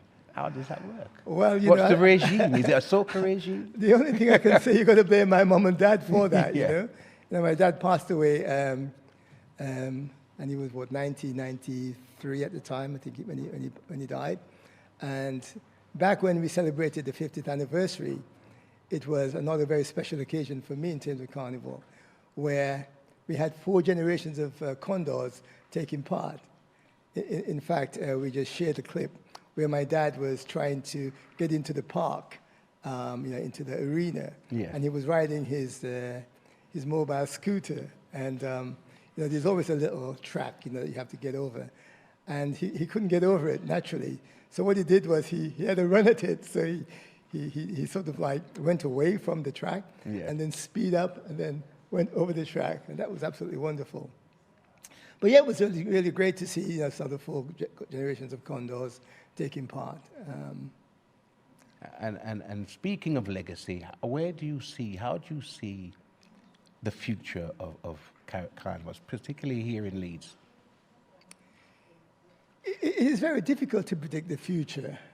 One looks for signs of new shoots, new directions. For example, it's really heartening to have seen an interview by the princess earlier on, and the way she spoke, and the way she speak about just being involved with Carnival was really, really heartening. And I sort of think of, new shoots like that being the future of Carnival.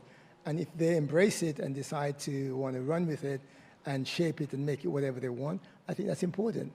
But I think what's equally important is that they do learn and do understand the whole history of Carnival, why we do it. It is not just a street party. It is not just an opportunity to just go on the streets and go on bad. And I think providing that particular education is part of their understanding and their contribution. I think then probably there is a future with Carnival. Yeah. So someone such as yourself, who is held in such high esteem, would you see your role as being almost like a mentor for our future generation? Because people like you are the ones who would probably be most heard. Yeah, I think I'm always happy to mentor anyone who wants to come along. The truth is, there are lots of people outside of Leeds who are actively getting involved with Carnival and take it seriously. I just ran a workshop at my high esteem workshop for a group from Preston. They came over, spent two days just learning the introduction of Carnival, and there's plans for them to come back to then do the second stage. What I'd really like to see here in Leeds is to have a program where one can have a longer process of development in terms of being involved with Carnival, where they can come along and learn the very basics, learn a lot of the skills, learn about the materials, the joining processes, and so on. So they can end up with a range of skills that they can then use to design and develop their own costumes. I'm going to ask you an almost impossible question now. What is your favorite carnival, and what is your favorite costume that you have designed? My favorite carnival? Yeah. In terms of that you've been to. Okay. Well, my favorite carnival I've been to, was one in Nigeria, Calabar Carnival. What I really enjoyed about that particular carnival was the number of people actually took part, and the fact that the kids' carnival was really, really long, like started at 1 o'clock in the day and finished like 6 o'clock in the evening. But the thing was, throughout that procession, all the kids enjoyed, you can see from the face, the expression on the face, how much they enjoyed just participating. So for me, that was really, really exciting seeing that. There was no moaning or groaning. There was one official break, and apart from that, they're just continuous. They're just continuous. So now the hard one, because we're coming towards the end of this interview now. Okay, fine. Your favorite costume that you have designed. That's a really hard one. Yes. My favorite, technically, is obviously the man on horseback. But in terms of grace and movement, I have to say it's the lionfish, which I call the killer fish. Yeah. Because structurally, it was such a challenge to be able to make fins that sort of sticks out 3 meters on each side without the usual bending as you would associate with, say, fiberglass. So to use carbon fiber, in that particular way and allow that fish to just move. So it was in the water itself. For me, that's one of my favorite costumes. And before we leave, as a man who embraces technology, how can people contact you? Your Twitter, Facebook, whatsoever, Instagram? Is there a way we can contact you? Yes, just think of High Esteem, a good feeling, you're feeling good, High Esteem Carnival Designs. That's what you need to just check out. Yeah. Yep. Thank you very much. Human Condor. But thank you. And there are people actually here, so we should be giving some applause, shouldn't we? Thank you. Thank you.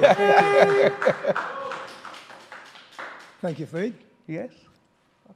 Hope you've cut me off now. Okay.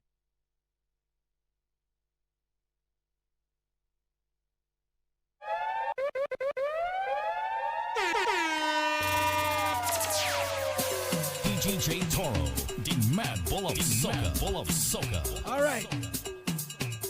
So what? We right here right now, Leeds Carnival. I gotta tell you right now, we love to be on the road. Nothing better. You know what?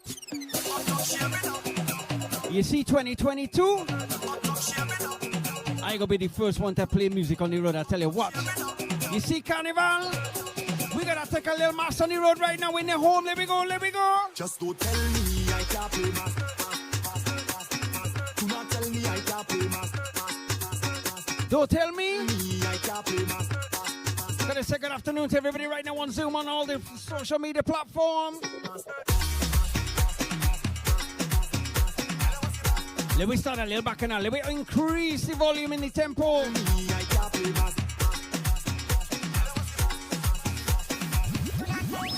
I'm just a loner. I am a whiner. Just go tell me I can't play mass. Do not tell me I. Good afternoon to everybody on Zoom. Right now, I gotta tell you we're in the set. Put on the cameras. Fool yourself. I play you with an ex-man. You play with someone else. Have a time in your section. Hey, watch me iPad. So when you're done, you could meet me on the junction. Back on and start. I in the mass. So cause I'm ready for action now.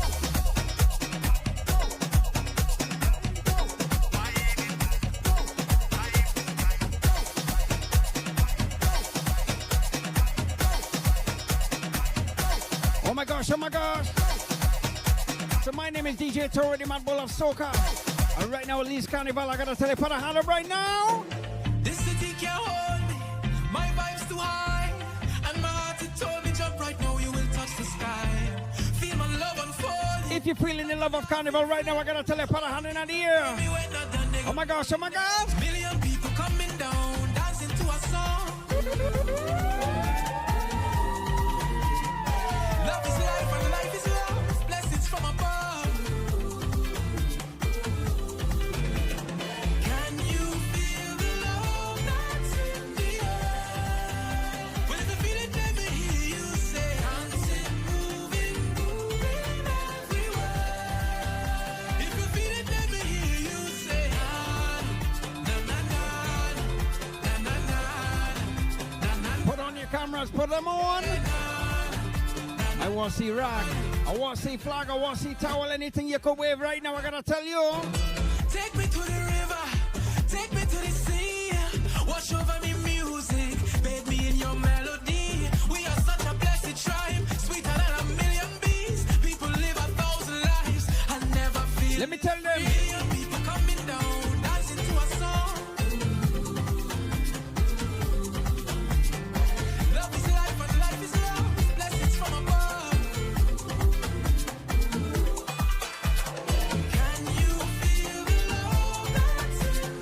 Don't forget, if you're going on the camera right now, put some love up in there. It's all about love. Let me jam, let me jam, let me jam, let me jam. Now as we're talking love, you know what Carnival is all about? It's all about people. It's all about people. Fetty with me. Let me go. One family. For all the cannibalize, you know it. All you was right there. Nobody will leave me. For all the time I feel to give up and quit. Soon as I touch stage and I see all them hands raised, I give thanks to the Father. My family and those friends get still and laughter.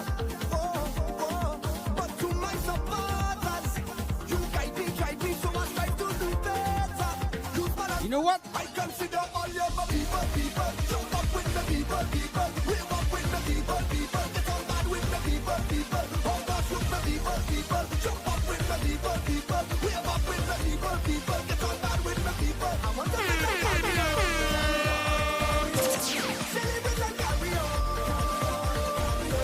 I want to carry on. So I'm gonna tell you right now, if you're on camera, make sure to put a hand in the air. Rhythm section.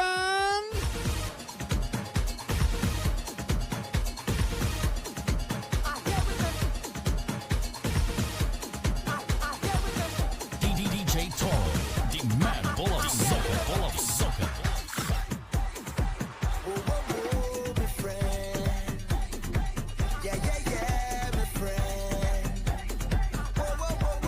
Right now we're on the virtual road right now. I'm gonna tell you if you're coming, your friend, put a flag in the air. Let me go. Say, pop a bottle, hey.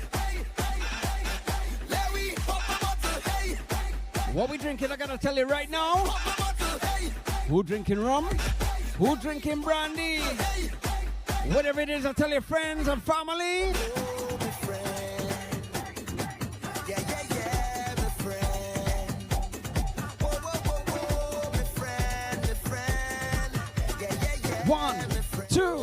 One, two, three.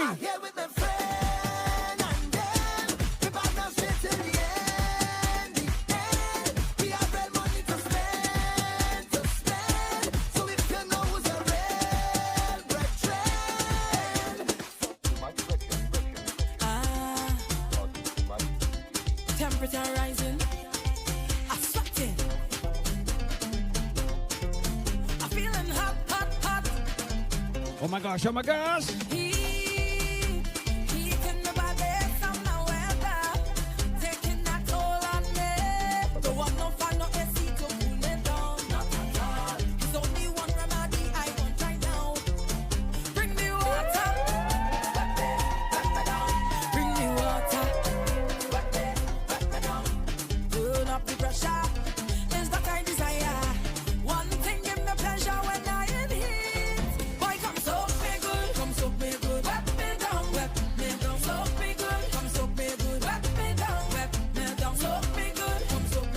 Alright, so I see a few people on cameras right now taking a little dance. Take a jump, take a jump, take a jump, take a jump. Now you see Carnival? Carnival have no age. Carnival have no age limit. Whether young, whether old, whether small, whether big, whether anything. Oh my gosh.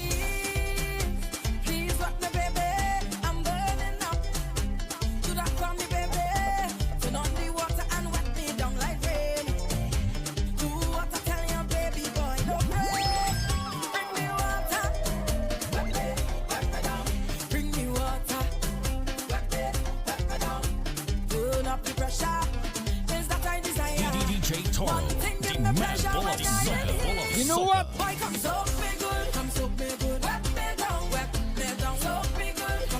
So I gotta say good afternoon to everybody right now that is locked in on Zoom. Put on your cameras if you've not got them on already. Let me have a whole lot of fun. I tell you, Carnival vibes on the inside.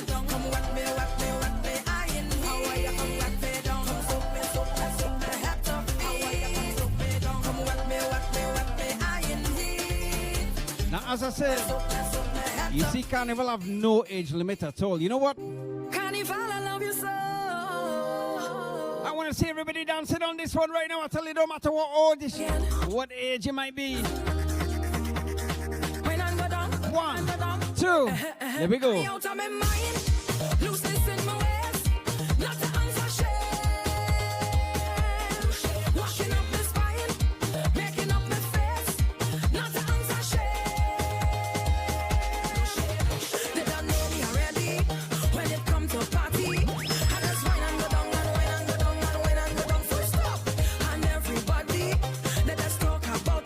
Good afternoon to Leon. I see you dancing.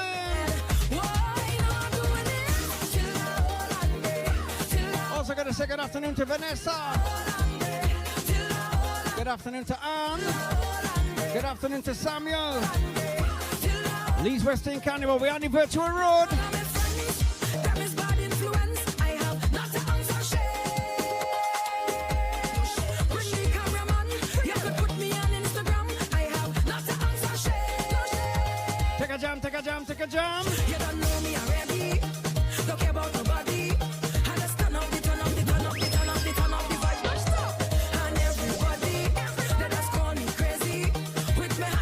One more time, I'm gonna tell you it's all about.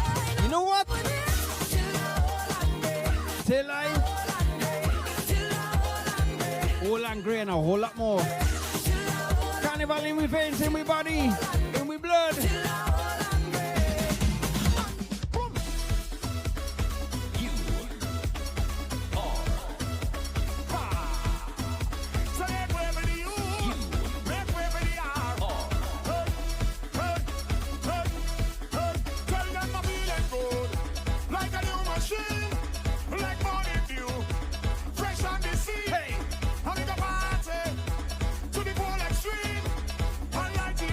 Who feeling good? Let me jam, let me jam. You know what? You know what? Oh gosh. Right now you had to hold on something. Hold it, hold it, hold it. Just hold them and walk there. Hold them and walk there. Hold them and walk there. Hold them and walk there. Just hold them and walk there. Hold them and walk there. Hold them and walk there. Hold them and walk there. Who having a drink right now? 1, 2, 1, 2, 3. Let me drink.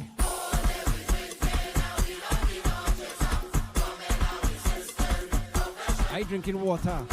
But you see right now, I tell you, wherever you be around the world right now, if you're taking a little drink for Leeds Carnival, take one, take one.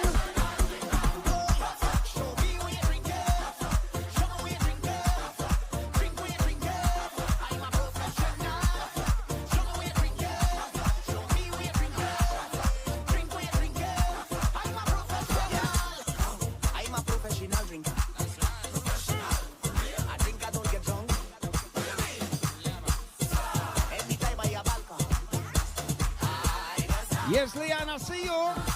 Let me go.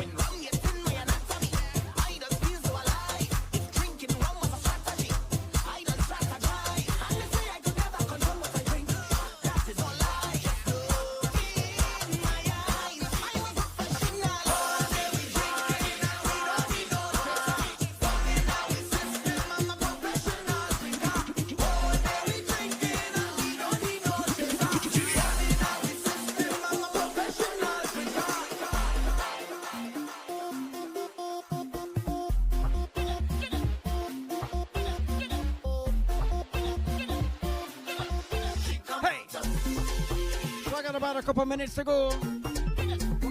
We go cause a little bacchanal right here, right now. If you come out to party right now, put a hand up. Let me go, let me go. This girl walking all over town. And she's saving up every pound. Only she working for money. Now the time reach for she to wind down low. Hey, she come out to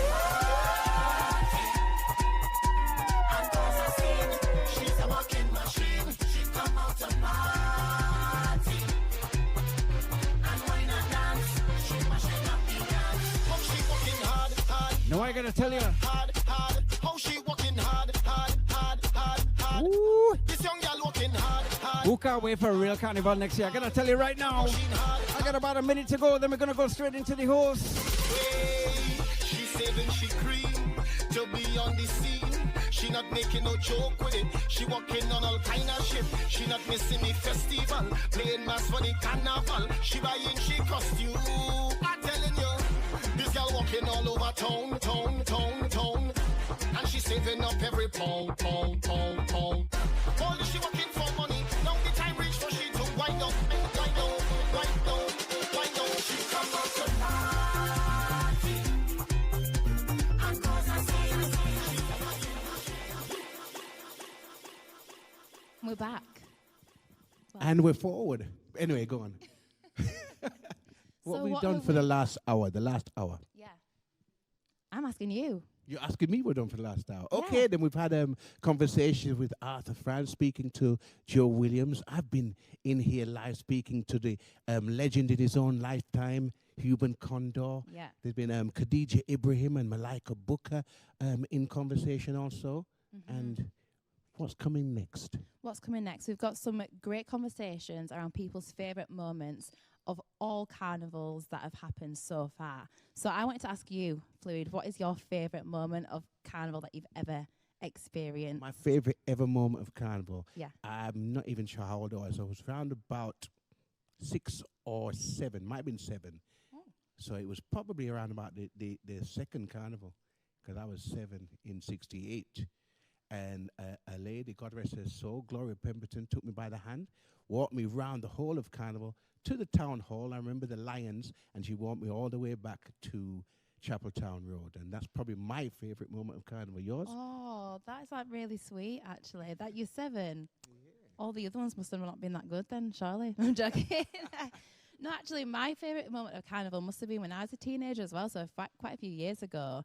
My memories of Carnival was like drinking WKD, doing the troops, and like following the parades round. Yeah, I feel like that was my favourite moment of Carnival, just drinking at a young age. People always equate favorite moments with drinking. But anyway, it's exciting. Anyway, we're coming up soon in moments. We're going to have some intergenerational even Carnival conversation. We're going to have Graft with his mother, Heather.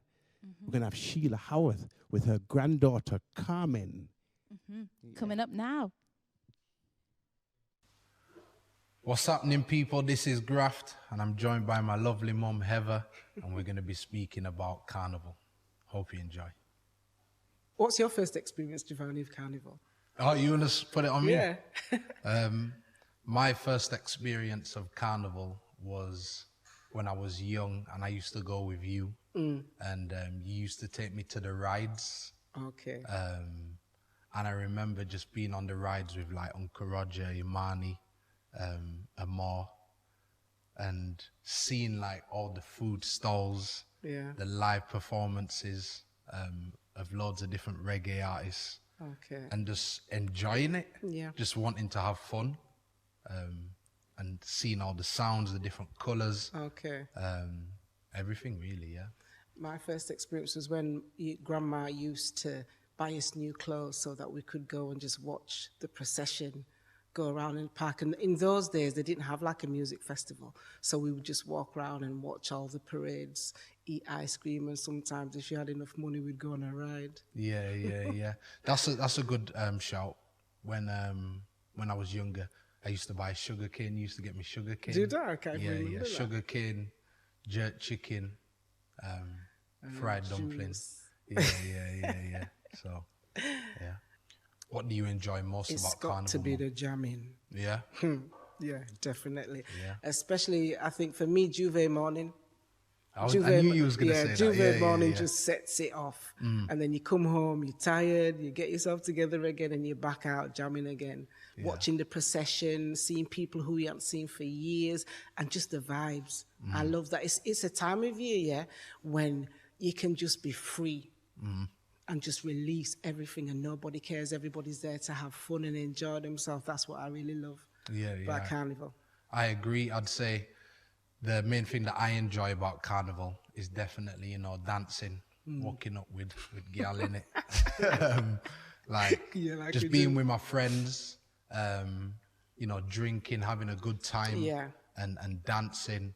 Because Carnival, it only comes like once every year, and it's like, I used to use that moment and savor it because it's just once a year. Yeah, so I get that. Being with my friends, dancing, performing, and just enjoying the whole vibe. Because Carnival just comes and then it goes, and then you have to wait another year for it. So definitely the whole vibe and dancing. It's a time to just be free, isn't it? Yeah. And that's what I love about it. Oh, yeah. Our family's tradition back in the day used to be we had family coming up from all over England, and my mum, she'd make saltfish and fried dumpling, chicken and meat and rice, all prepared for when they come so that they can eat before we go out to watch the procession. I remember they'd come and they have like this drink they used to make from back home called Hammond. It's lethal, and they used to have a sup of that before they're ready to go on the roads. Okay. That's the memory that I always have of Carnival. The beginning. Never knew that. Yeah, they do. That's what they used Nice to do. that. I think, in my opinion, the tradition for us now, before Carnival's quite similar to what you said. You cook enough food so that when Uncle Roger and Uncle Bunty and your friends come and our family, they've got food to eat before we go out. So it's kind of the same. There's loads of alcohol in the fridge and everything. So there's all that stuff that's prepared, and then we just go. Like you guys go, and then I meet you at the park. Yeah. Yeah. So. And now what's changed is that before I used to just go to Juve morning on my own and meet my friends in it, but now it's me and you. Yeah, go me and to you Juve go, morning. yeah. So you've grown to that age now where you're going with your ma. Yeah. True. I know. Get in the car with I you, love and then that. Yeah. we just go out and then on ways, innit? Yeah, and meet when it's finished. Yeah. I love that. Yeah, man. What would you say your favorite memory of Carnival is? Over all the years you've been going. I think, in all honesty, it's seeing people that I've not seen for years. Sometimes you see them and you're thinking, I know your face, but I just can't remember your name. And that happens year after year. And I think that for me is what I really like about Carnival. The coming together of people and those that you haven't seen for absolutely ages. I love that.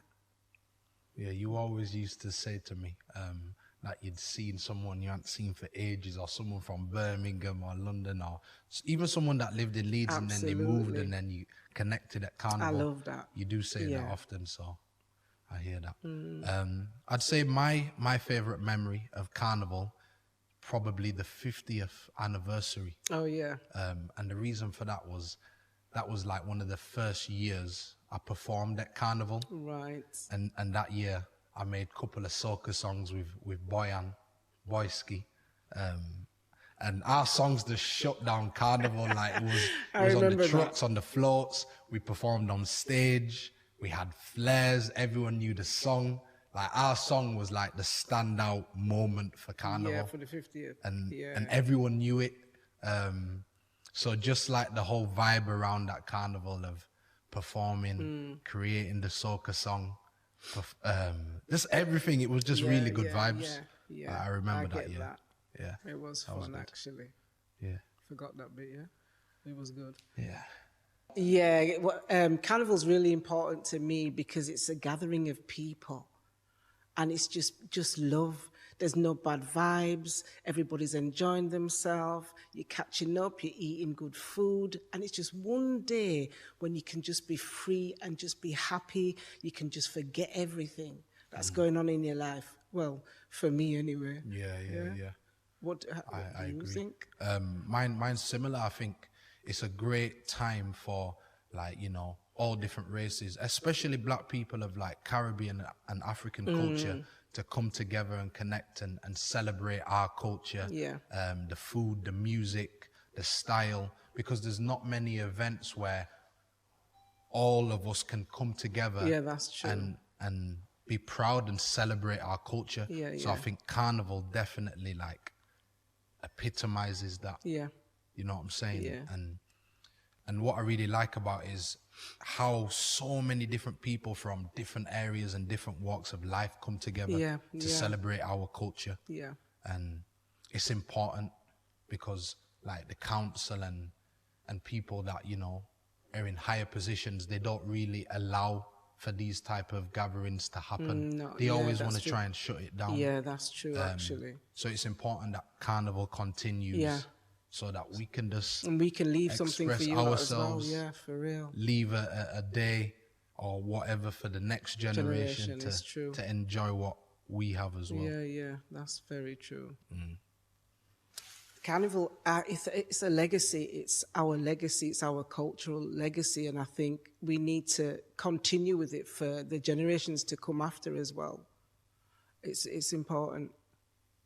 What do you think, Giovanni? What I want to see for Carnival in, going forward is for the committee to be more open to change and to start incorporating more younger people like myself with new, fresh ideas that are seeing where the future's going and what the young kids want to be involved in. Because a lot of the stuff is very outdated and old, and with the fresh minds, it's just going to make Carnival even better and appeal to more people. So I just want to see just more change and more young people being involved in making the decisions for what happens. Yeah, and also keeping the true meaning behind Carnival still relevant. Yeah, definitely. Even when, we're bringing in new people into the committee. Yeah, definitely. Yeah. For sure.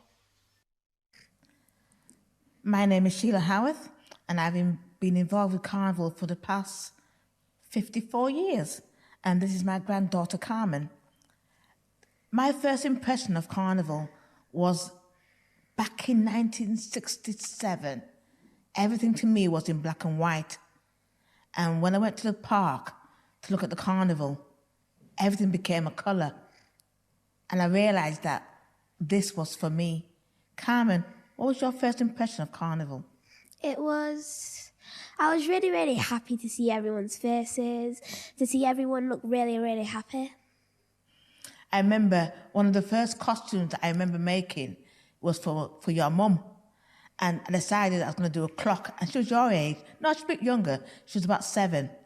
And it was called Carnival Time. And it was huge. It was 15 foot tall. And it was on a frame. And so she walked on. And she is one of the youngest Carnival princess. She was 7 at the time. And she was up against girls of 14 and 15. But knowing what she was exactly like you. She went on that stage in her little clock. And she wowed the audience. And she came first. And that feeling of her leading the parade in the park stuck with me forever. So now when you're wearing costumes, how do you feel? I feel really, really excited, full of joy, and because I'm able to walk around and see everyone just right outside the gates, just watching everyone with large smiles all across their face. Okay, to me, Carnival means a celebration and freedom. It reminds me of the history books about slavery, when the slave owners one day a year gave us the clothes to wear, the knockoff clothes to wear, and we celebrated in clothes. So when I have the Carnival, I feel like it's a day to be free, no ties, no one around you, and I'm happy. I normally stand on the stage, as you know, and I set the parade off with the Lord Mayor, and when I'm looking out on the field and I see hundreds and thousands of people all together, different race, different ethnic backgrounds, all together as one union. And I feel so proud that we as a West Indian people in Leeds have made this happen. How do you feel when you walk across the park in your costume and every minute they stop to take photographs? I feel sometimes a little crowded because lots of people come there, but it's really, really fun. And I get to stand there, see everyone just feel free, and it makes me feel free. I'll give you one of the funniest things I've ever seen at the Carnival. I remember one year we wanted feathers for the costume. It wasn't me, it was my uncle wanted feathers for his costume, but we didn't know how to get feathers. And there used to be a man coming around the streets in Leeds called the Chicken Man. And all the West Indian people used to buy chicken from the Chicken Man. I remember my uncle buying loads and loads of chicken. And we plucked the chicken for the feathers and they sold the chicken to the people. I remember one designer made his costume out of pure chicken. It was awful. Awful. So every time I see a chicken, I always remember the chicken feathers. I'm so grateful for the invention of new feathers. Anything else you want to know about Carnival? This year we're having a virtual Carnival.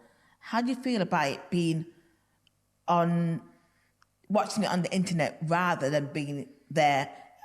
It gets me a little sad because I won't be able to be able to walk around and stuff like that. But at least I'll be able to see people's faces, and everyone will be able to see me and other people too. Okay, you're wearing a costume this year for the Prince and Princess show. It's called the Tree of Life. How do you feel about it being at the Playhouse? We're filming it because it's going to be streamed live, but we've got a small audience. How do you feel about that? Well, I don't really care if it's a small or a large audience because as long as people are happy if they go there or not, I'm really fine with their opinion, and I'm really happy that I'm able to go to the Playhouse again. I've been involved in Carnival for, as I said, 54 years, Carmen, and I think next year is my last year.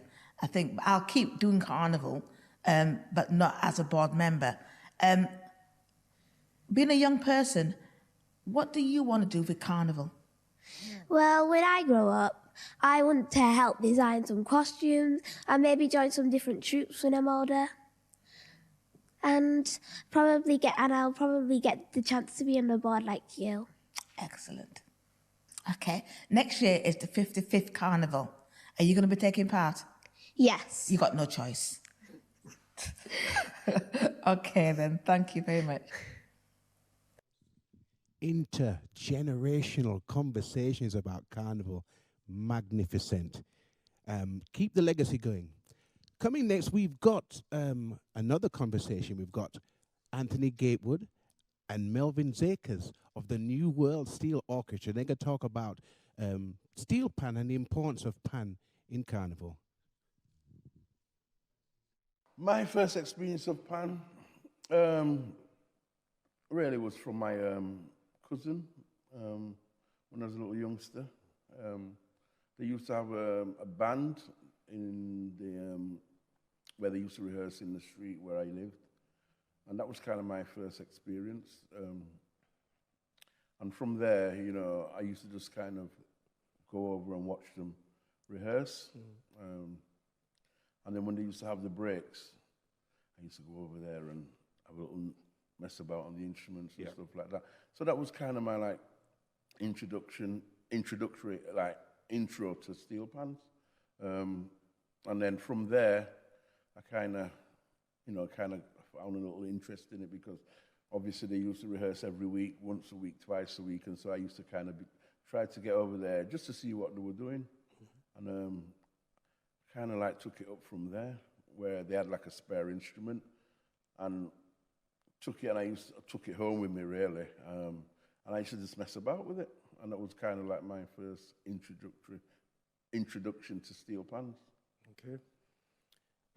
I think mine was, if I remember correctly, was Leopold Primary School, and Mr. Morris, Sinclair Morris, used to do lessons, and I was 7 years old, and I managed to get into the group at 8. Okay.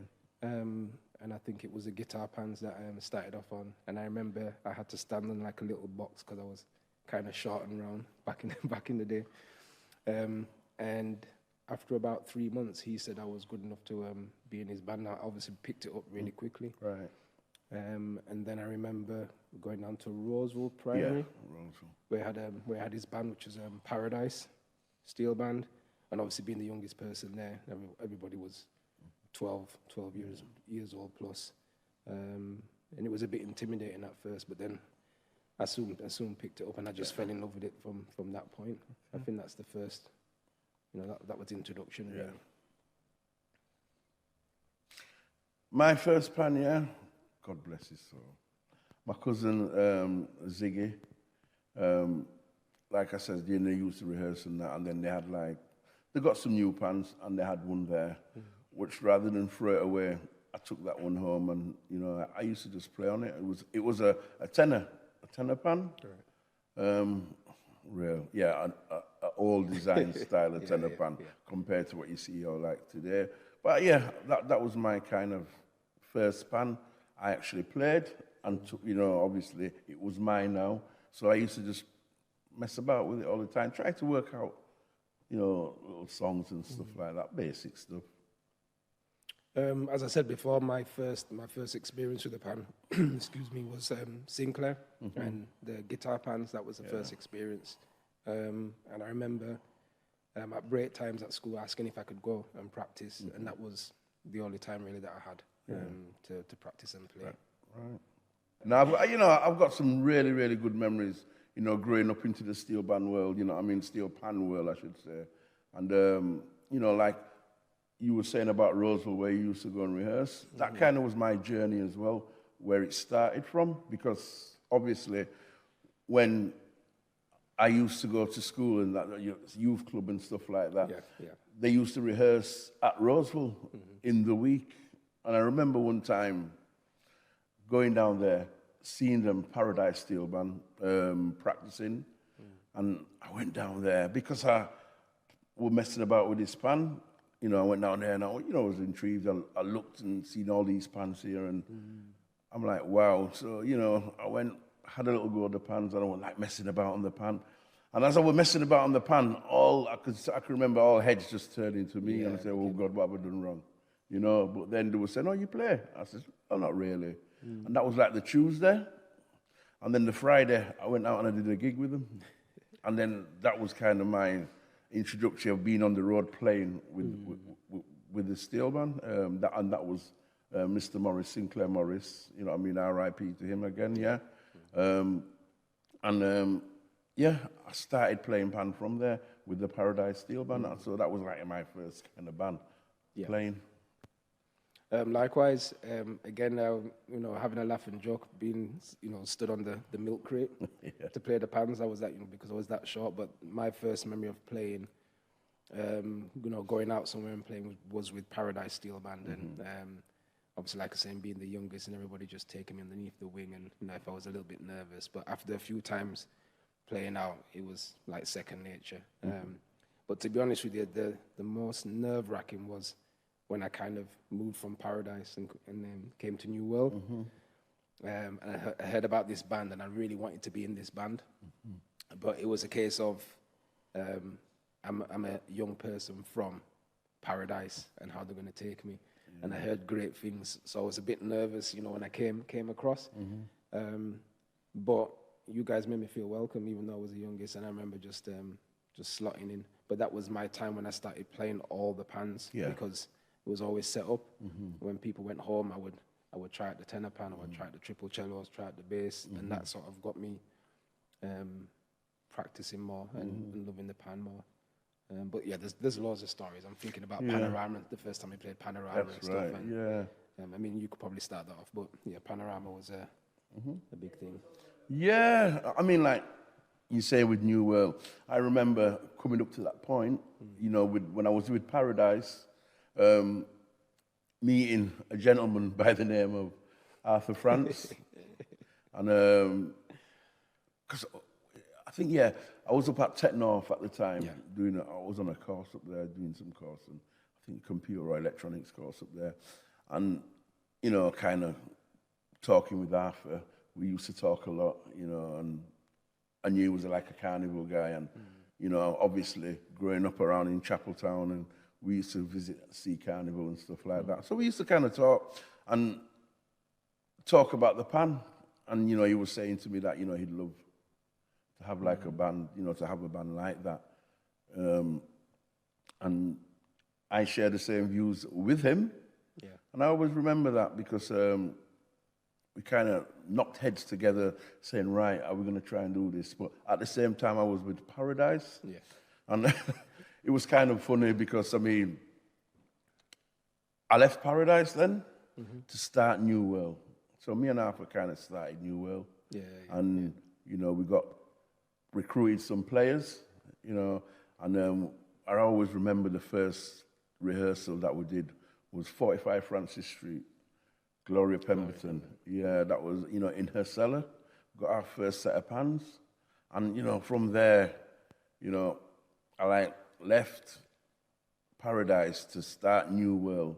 And it was wasn't weird, but it was like moving forward in a sense, with no disrespect. Paradise, I did a lot playing. I've been all over, made some good friends, and I still have good friends with Paradise, even though they don't have a band anymore. But I still keep in contact with a lot of the players. And with New World, we had an arranger, and I always remember the first arranger. His name was Raymond Joseph. He came from Brighouse, a little place near Huddersfield. And that was my introduction into that kind of a Trinidadian style type of playing. And, I was really mesmerized by how he could play. And because being in Paradise, I thought, I've learned a lot I can do, play really well. when I met him, it was like, wow, on another level. Yeah. You know, and then from there, you know, I was really into the pan playing, and that's when we kind of met, you know, not just Raymond, we met Dudley, you know, and that was like another level still. And when you're talking about Panorama, you know, Dudley came over from Trinidad originally to do some work with his brother's band, and not brothers, his cousin's band, North Star Steel Band. And I always remember that. And in his little holiday time over there working with North Stars, Raymond, you know, kind of got talking with him because obviously Raymond was from over them sides, and he invited him to come over and to see what he was doing. And when he came over to see what we was doing, you know, there's me thinking, we're all good playing this pan and that. And Dudley came and looked, and, you know, fresh from Trinidad working with his cousin's band. And we're thinking, well, what do you think of us? You know, he was saying, well, you're not that great. I went, what? I remember. Put us on a downer straight away. But you know, the good thing about it, when he did, he showed us kind of, yeah, and you know, it's not that he was saying that you were rubbish, but he said there's room for improvement. And gosh, when he started to play, I remember doing one tune with him. The first tune, it was around later in Carnival time. We was playing Carnival for the first time, New World. And he came over and he taught us a song, Lucy in the Savannah by Blue Boy. And that was the first time we practiced from like in the daytime right through till the night. And I couldn't believe it, you know, what he showed us and how we was playing, and, you know, how we just wanted to stay there all night, you know, and playing the Carnival now. When we played Lucy, people still up to this day. Yeah, remember that. Then. Can remember that song. That was our introduction into playing into Carnival with New World, and it was just brilliant. Well, I started, obviously, as a youngster, like you said, you know, in Carnival, you know, we went to the event because we was living in Chapel Town. But other than that, I joined the committee. When I mean joined the committee, I got dragged on the committee by Arthur. You know, he says to me, you know what I mean? You're coming in. Yeah, you're coming in. I want you to join this committee. You know, it's about, you know, the love of pan, the love of the culture, and Carnival is something, you know, it's a heritage. And, you know, Arthur, yeah. It was good because, you know, he brought me on board, and Arthur just had his way of doing what he did. Yes. Well, it worked, you know what I mean? And it seemed to work a lot of the times, and, you know, a very colourful person, I should say. And, you know, I started on the committee from there, and I used to just go to these meetings, really, you know, sit down and listen to what they were saying and that as a youngster and that. But, you know, as I went and carried on going, found it really interesting and what he was trying to achieve. And I mean, up to this day today, where it is from when it started, you know, it's gone on heaps and bounds, and, you know, all respect to him. Yeah. But, you know, I mean, keeping it going and keeping it going strong, and, you know, trying to leave a legacy there, and almost like you're saying, you're passing that baton on. Yeah, you know. So yeah, that was kind of my introduction, and from ever since being on that committee, I've always been around Carnival at some kind of capacity, whether it's making costumes with the steel pans or just being around it, you know, helping out and that kind of thing. And you know, I've really enjoyed the journey, you know, and long may it continue. Yeah, definitely.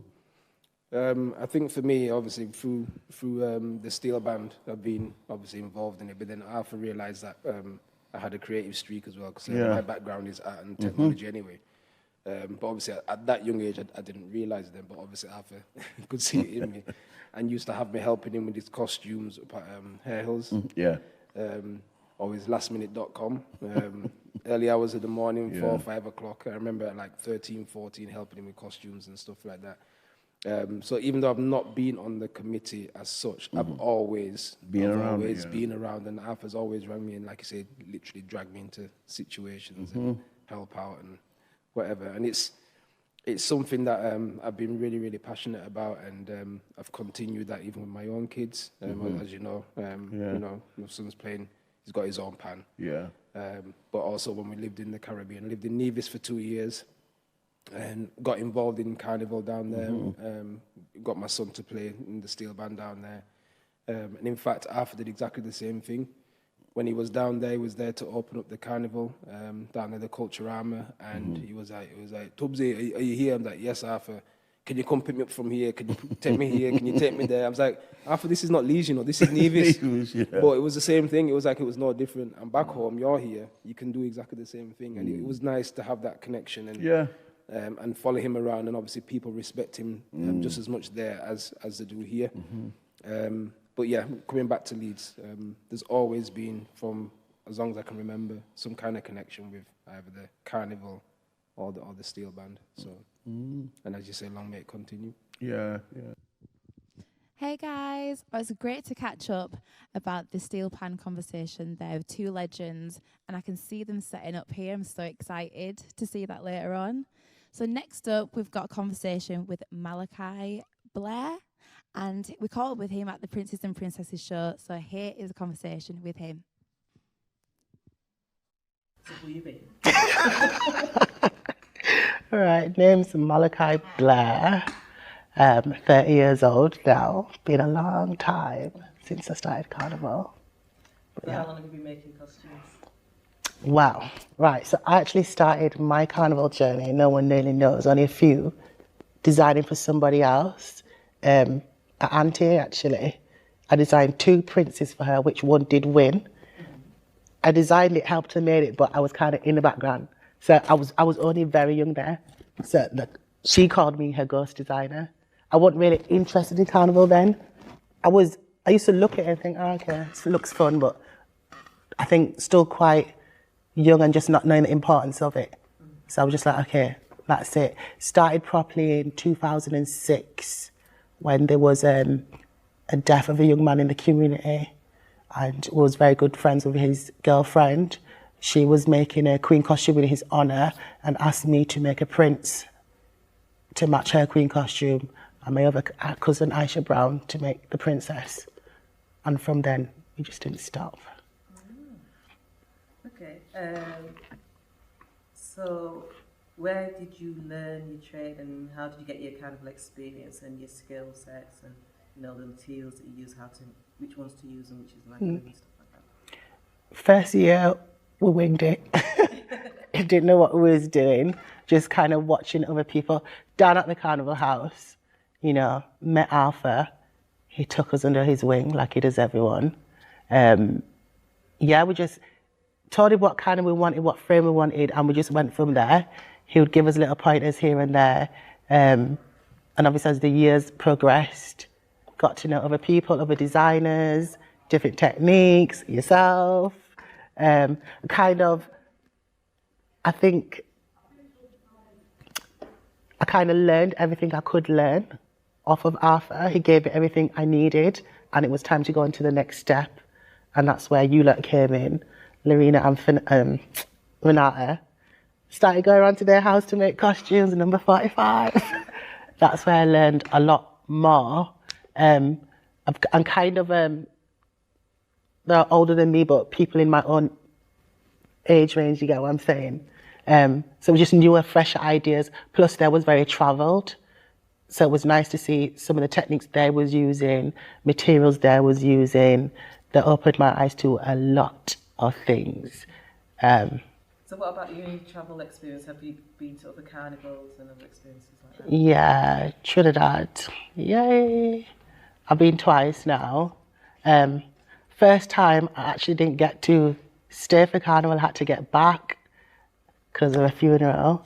But I stayed for Juve. But I have been back since and had the best time there. I also been to Miami Carnival, Berlin Carnival, most of the carnivals around the UK as well. Okay. So you have a role as a lead designer. What does that involve? Well, basically now, at the age of 30, I am basically giving all my skills, all my knowledge I know about carnival costume design and give it to the young ones and basically guiding them into making their own prince and princesses and just being a support for them, really.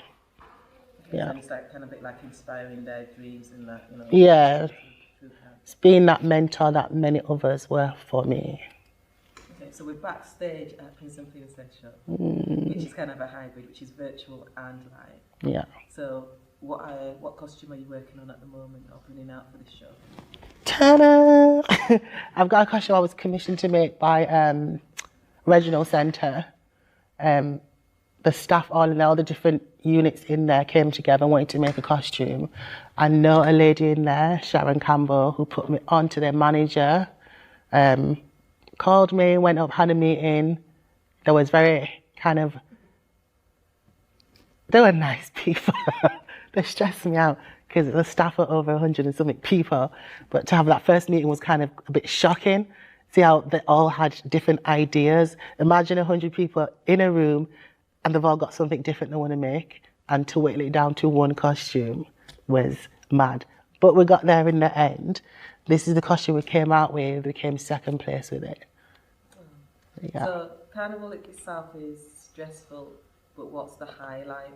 What makes the stress worthwhile? To be honest, I kind of enjoy the stress.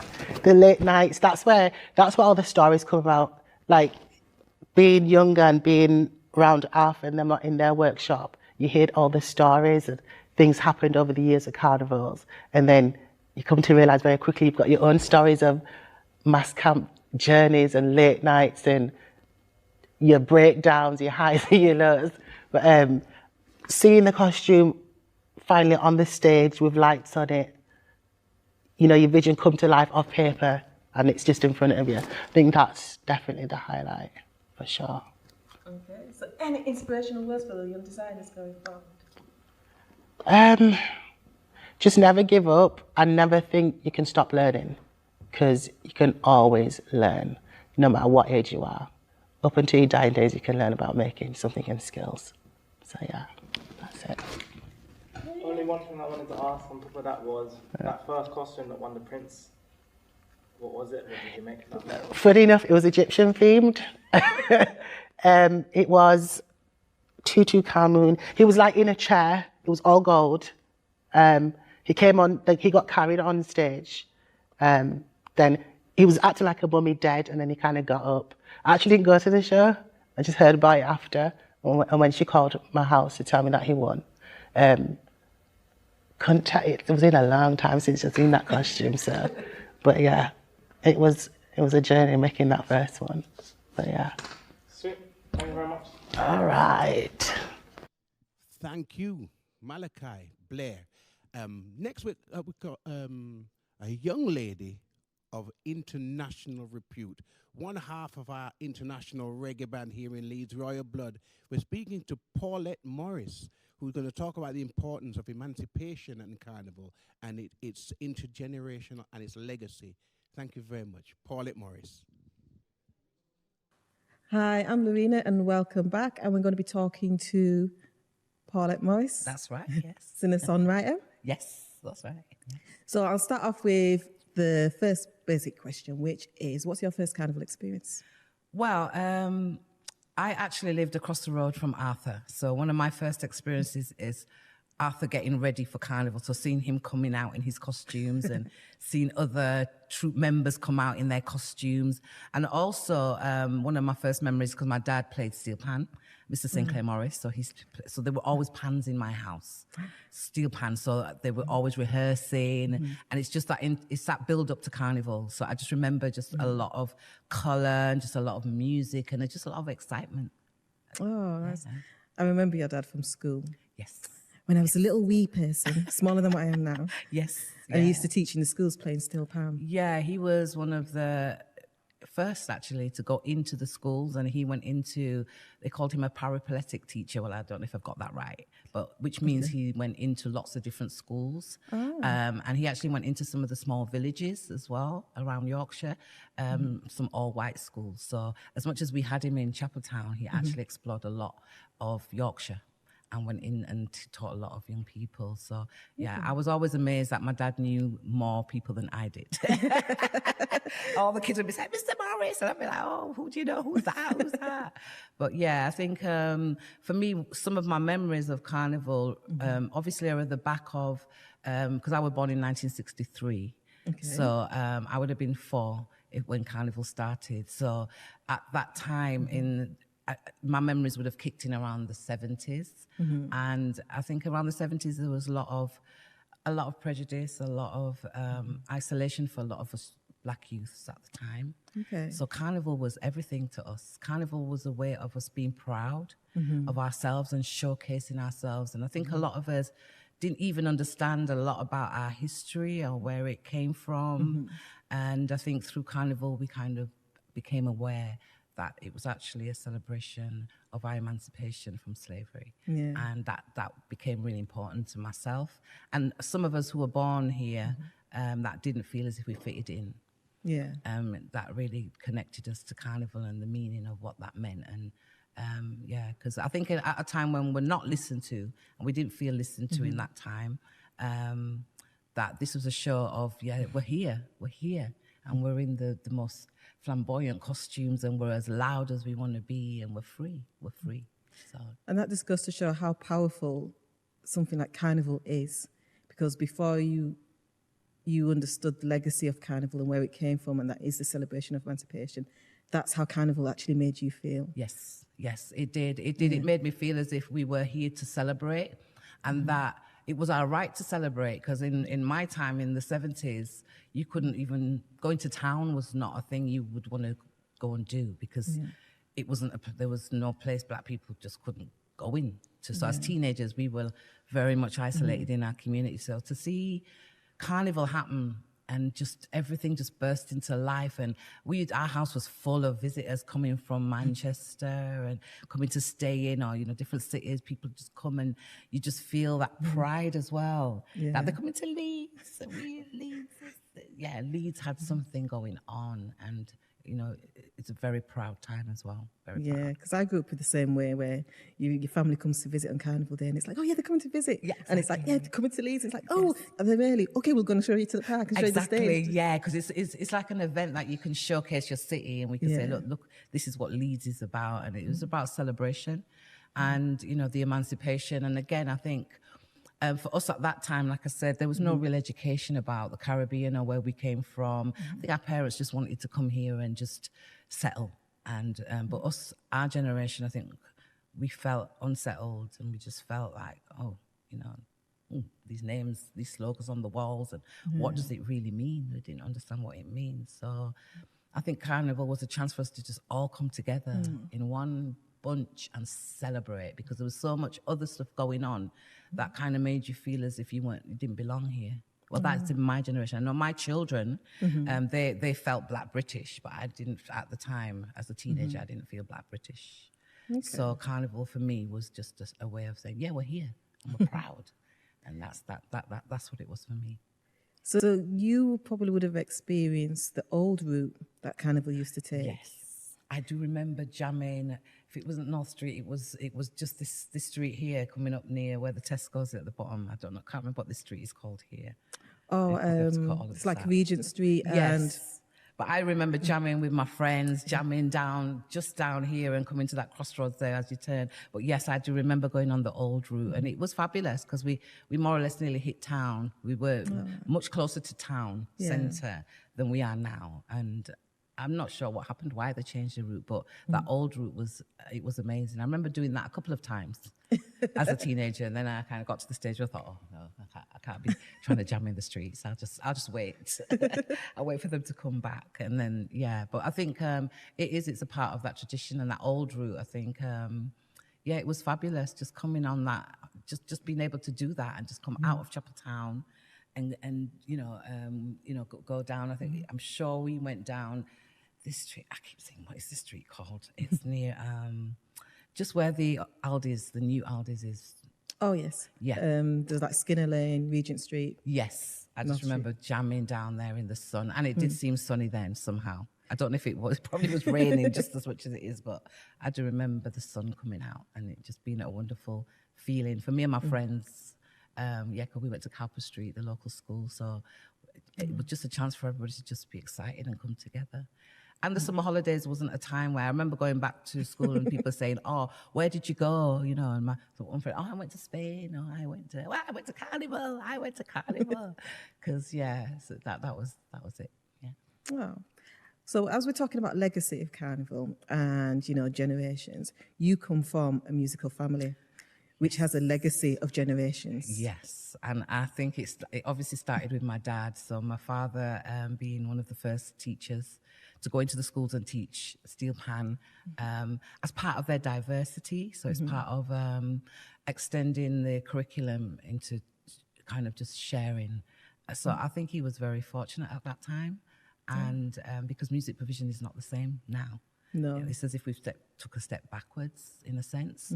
But yeah, so we always had music and live instruments in the house. And I kind of worked out, oh, you could just play the bass and he could hit that drum and he could strike that guitar and you've got this thing going on. And we used to sneak and see the rehearsals. So music was always a part of that legacy and that generation. And it was something that I saw my dad do for the longest time. I mean, just before he died, he was taking gigs. He was still performing, and it made me realize that actually you could have a life in music.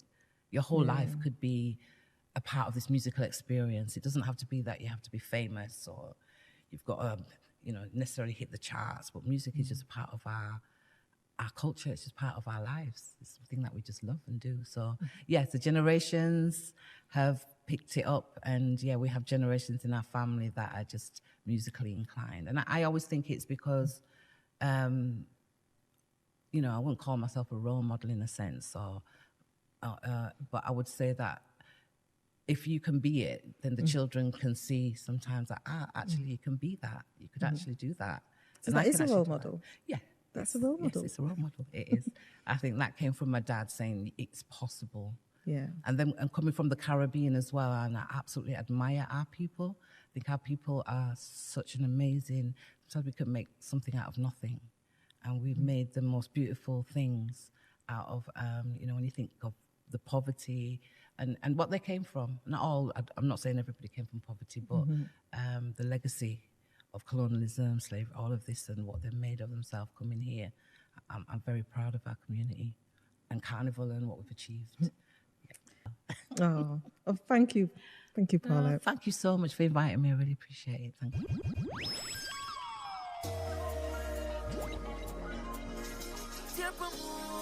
Oh gosh, I tell you what is going on today. You see Bacchanal? You see Carnival? You know what? Once a Trinity region, your vet is nice. Boy, hands in the sky. And I gotta say, for this segment, we want to see all the cameras coming on.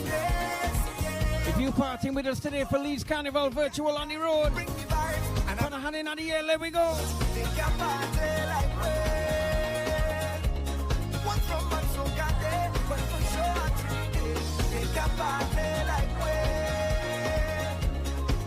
Leeds Carnival, we on the virtual road, let me jam.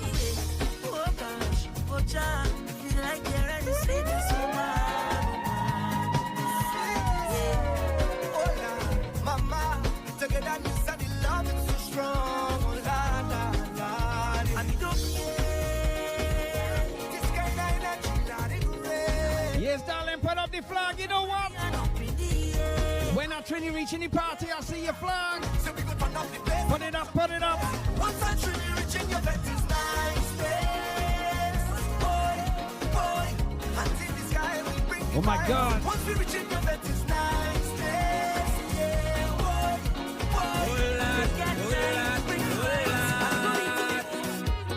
Turn up the mic. Let me jam a little session right now. What? Let me go down the road and Up with heart. All you feel is joke I'm making. I don't want to hate on love, but sometimes I keep debating. yes, only flag. Only lover, only represent. only friend. Oh my gosh. Make a wish. Now eat with pen. I sleep and I had a dream. Wake up and I make a vow. What they say? What I gotta do wrong now? Does everything complete? Oh, we saw Let me sing. Let me sing. Tell me what I do wrong again. People calling me name. Yeah, darling. They say I get hard again. Oh my gosh. Hey. Push a cut it. The garden a fuck it. Put the clothes in a bucket. But the girl she keep on complaining. When I do it, they say put your back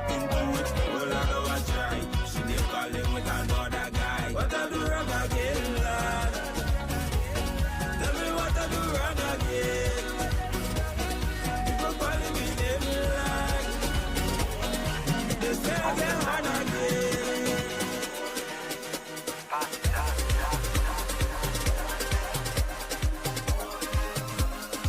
You see all night we drinking? I done drunk and think before I reach my gate. I don't give a damn who want to talk, I don't want no shame. As long as I got me wrong women and super hydrate. Cause them is the simple things in life I appreciate. Yeah, put up your flag, big up Jamaica. Just give me a guy. Play so untamed. It's still back. Who missing the road right now, I gotta tell you. We gonna play mass in the living room. We gonna play mass in the backyard. Here we go, here we go. Yes, darling, take a jump, take a jump, take a jump. When the liquor hit me, it's whole night I drifting, whole night I tripping, whole night I jumping down. When I drink you, I'm ready. When I hold I can't ready. When the soca hit me, if you see me, You know we're gonna keep the fight moving. Hold on, hold on. ready. Ready to back and dance away. I ain't backing down so it. I am not a rumble. Partly but you juke in your phone like you're texting your boyfriend whole night. Isn't it with you he's supposed to be? He over there fetting whole night. You over here stressing your life when there's only one you have to live. Don't really wanna intervene, but did you come here with your team? You see right now when they say trouble in the morning, oh my gosh. Tell me to go so I can please. If you come to have a good time right now, I gotta tell you, put a hand in the air. Let me go, let me go, let me go. Like trouble in the morning when the liquor start to up top, when the music start to pump up, and the girl ready to ramage. Trouble in the morning when I'm nowhere close to sober, when the party hours over, and everybody ready to jump and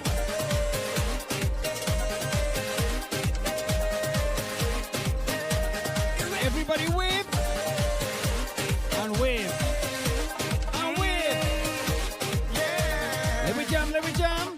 Never let your problems get you down. Stay focused and hold your ground. Because what will kill you should make you stronger. So my problems is like steroids, boy. Hey, big up DJ Trini. You go see him later on. I gotta tell you, big up the flag. Big up Mini Trini. You see what them sink me on the high flow. Ride out the storm, them just like a boat. So as the box Who feeling strong right now? Who feeling that they're Hulk right now? and every crack I see, I just That take on anything in life and nothing go bother them. I just want You know what? I feel like Move any. mountain, I trample any building like Hulk. Big up St. Kitts. I see St. Kitts and Nevis flag. All Caribbean vibes on the inside. Let me tell you. Trample them, trample them, trample them, trample them. Rip up my shot and Yeah, brother. Wave the flag. Wave it. trample them, trample them, trample them. Kick out them, kick out my problems, kick out my problems. Trials and testings does come before blessings, but we have to be patient, yeah.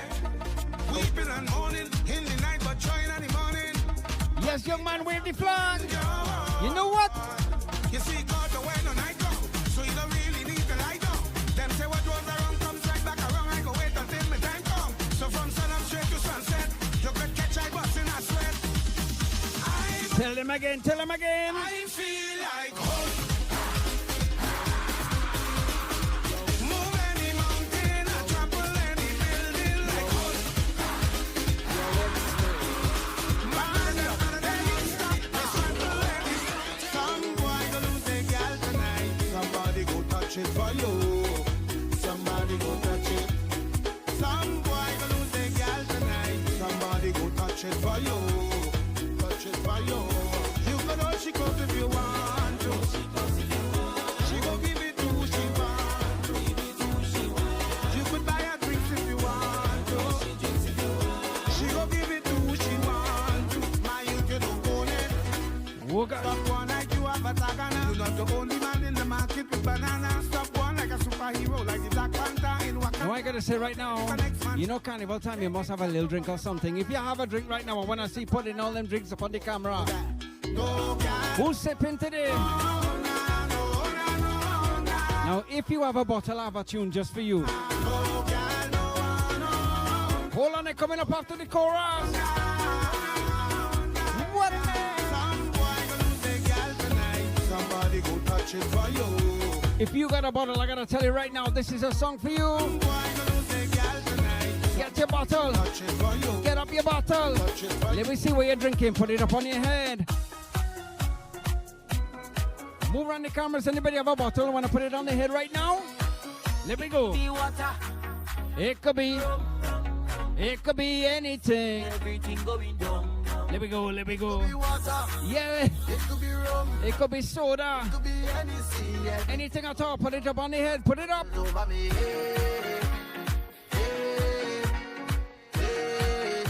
And I bumps into the girls over me. Wait, you're drinking a red nephew. Oh my gosh.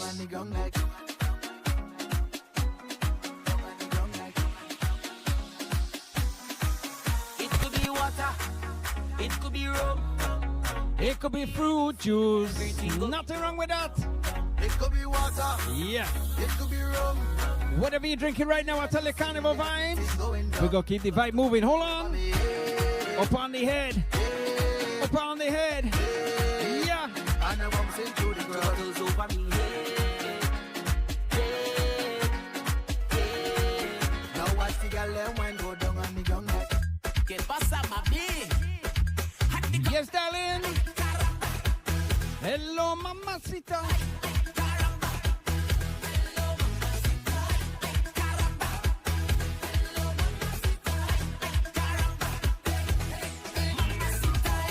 Wait, so what are you drinking? What are you drinking? I didn't see that. I didn't see.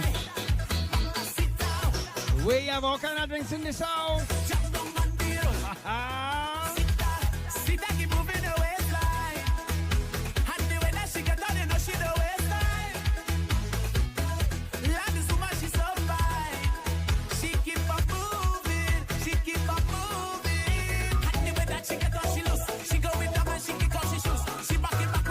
All right, I see that. Real nice, real nice. You must take a little sip. Holding a bottle not good enough. You gotta take a little sip. What's going on?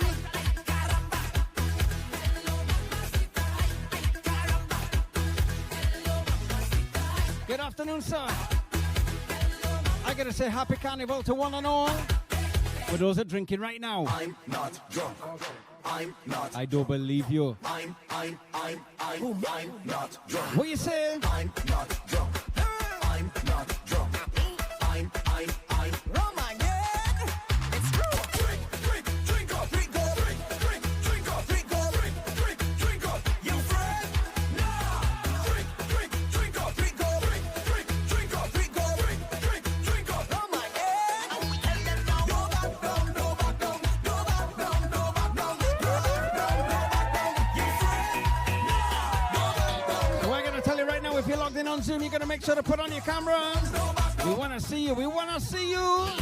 I think I did wine on someone white butt. I don't remember. I think I did get into a white butt. I don't remember. I don't know why I get so much. Right now, close your eyes and just imagine you're chipping down the road. Around my head. Let me go.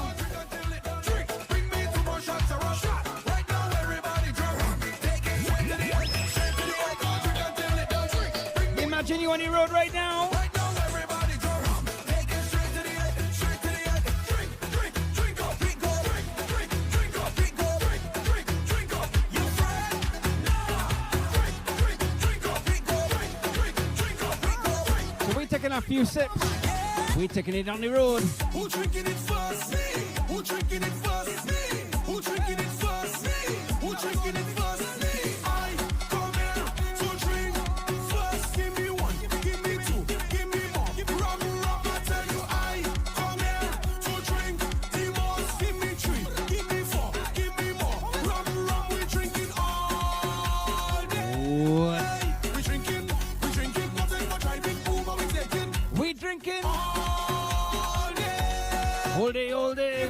We drinking, nothing but driving Uber. I gotta tell you right now, as I say, you gotta close your eyes and imagine that you're on the road right now. I tell you, Carnival vibes.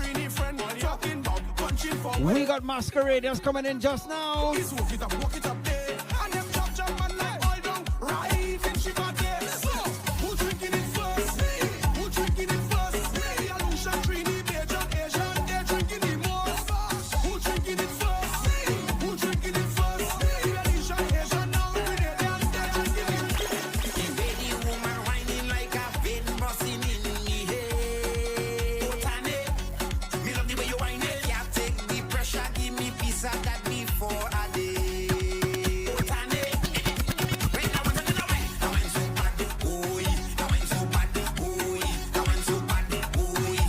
so bad.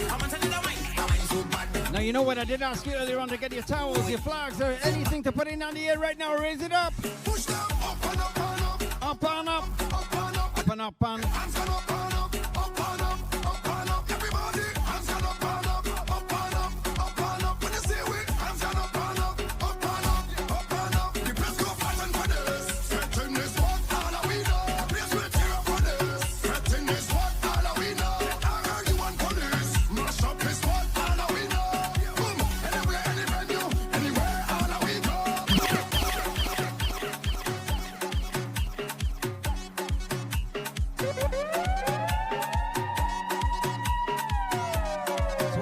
We got Masqueraders coming in right now. We're coming in real soon. They don't start to warm up, of course.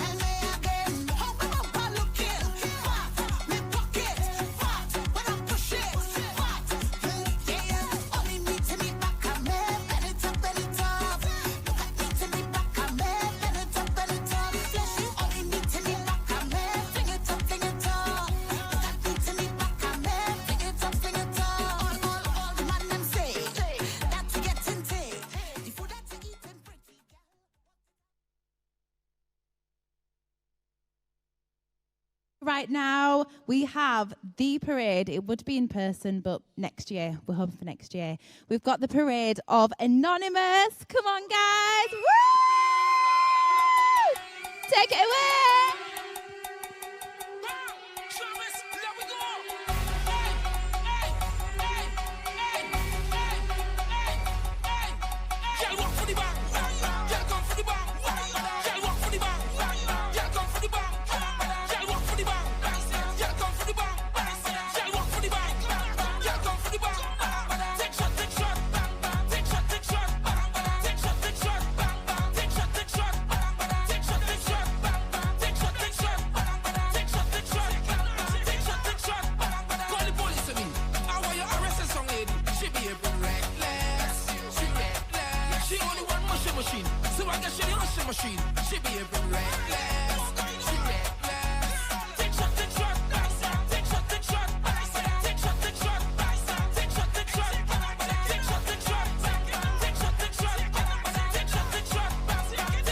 Check out Anonymous.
Anonymous! Party dangerously.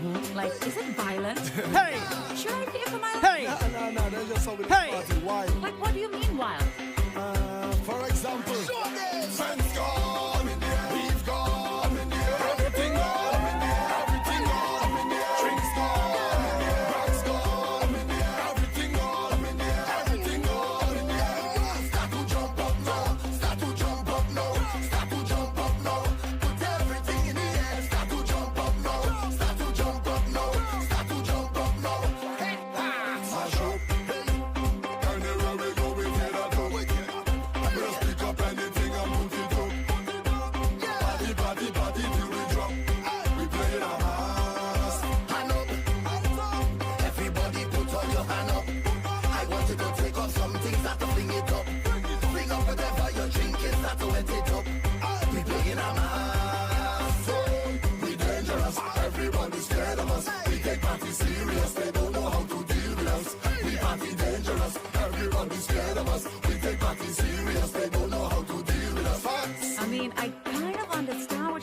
Good, but good, good, don't good. you guys get tired? Tired?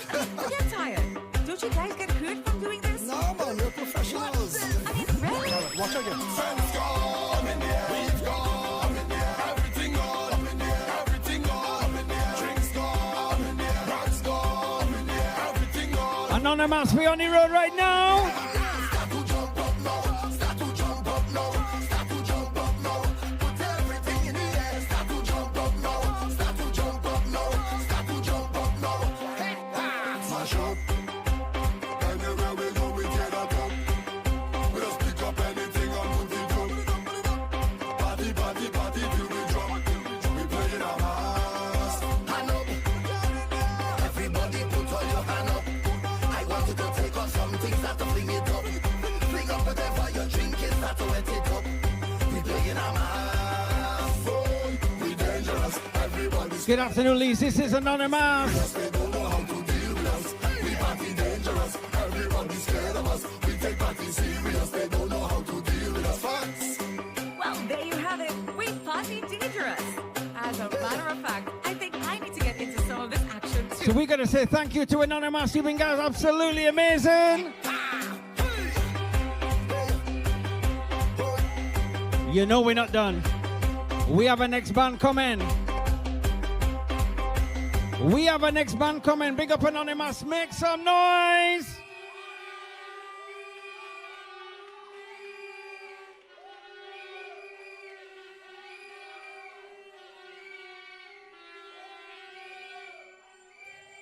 And clearing the way.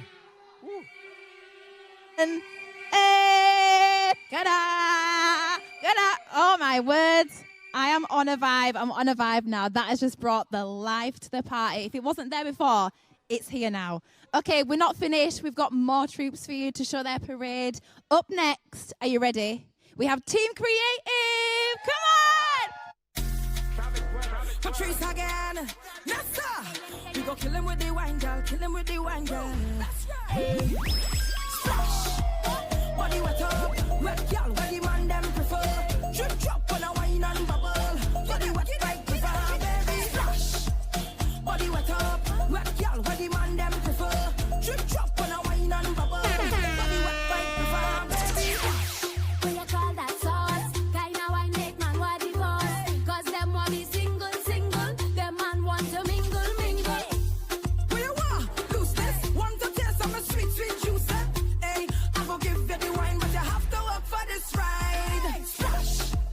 Body wet up, wet gal with the man them prefer. Trip drop when I wine and bubble. Body wet like river, baby. Splash. Body wet up, wet gal with the man them prefer. Trip drop when I wine and bubble. Body wet like river, baby. Everywhere you see me, I put some in looking dreamy. I bet you see in the steam there, and it's walking that tail.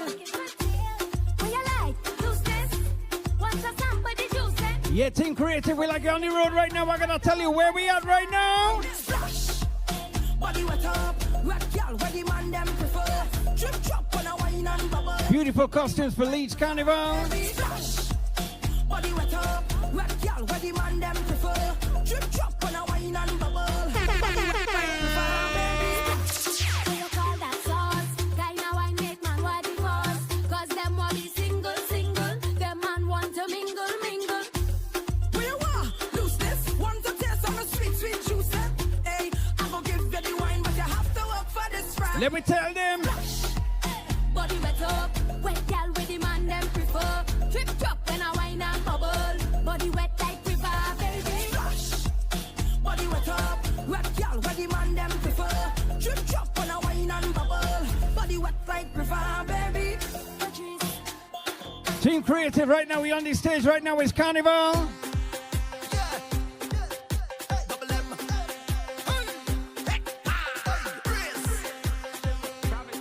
Leeds Carnival. This is Team Creative. Hey, you're whining with no conduct.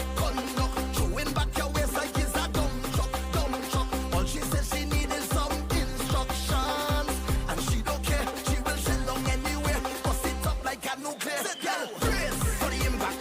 Body is good and I like that. Girl, brace for the impact. Set up yourself for the contact. Say, just give me that blessed swine. Get loose, girl, reckless wine. Give me that girl, keep my mind. Why not?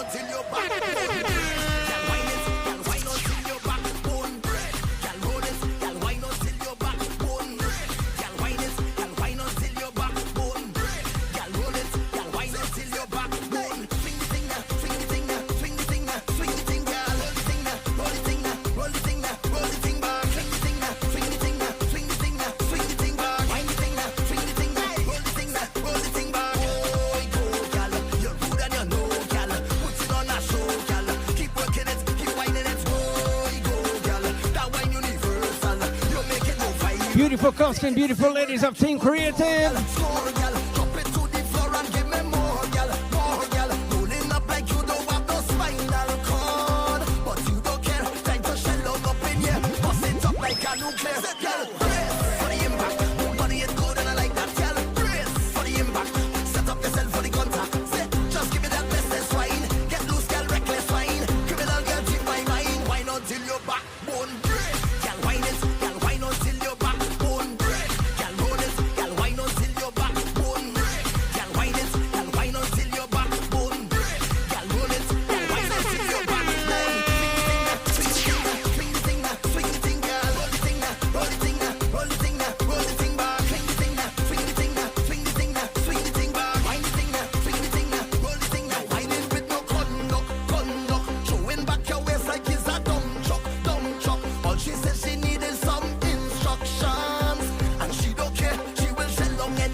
We're going to say thank you to Team Creative.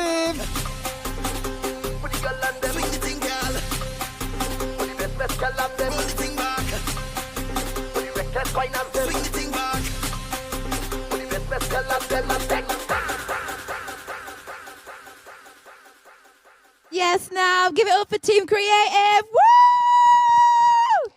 Yes, that was amazing. All right, up next, we're not finished yet. It just keeps on going. It's a gift that keeps on giving. We have Firm and Ready. Come through, guys. Are you firm and ready? Hey, if you want to take a man, girl, and if you want to wine and man, girl, but if you want to take your wig off, and if you want to take your clothes off,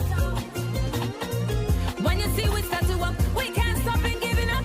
Firm and ready, turn it up. They're coming up, we going up. Hey. If you find me in a pan, winding up on people, man. Firm and Ready on the stage. It's Carnival. And hey. If you want to take a man, girl, and if you want to wine a man, girl, and if you want to take your wig off, but if you want to take your clothes off, really see body, girl. Show up your body, girl. Show them your body, girl. Your good, good body, girl. Miss Independent, girl. Working for your money, girl. You keep your body healthy, girl. Show them how you're walking. And if you want to take a man, girl, and if you want to wine a man, girl, and if you want to take your wig off, but if you want to take your clothes off, it's Carnival time. It's time to unwind. We in the session, jamming in the best band.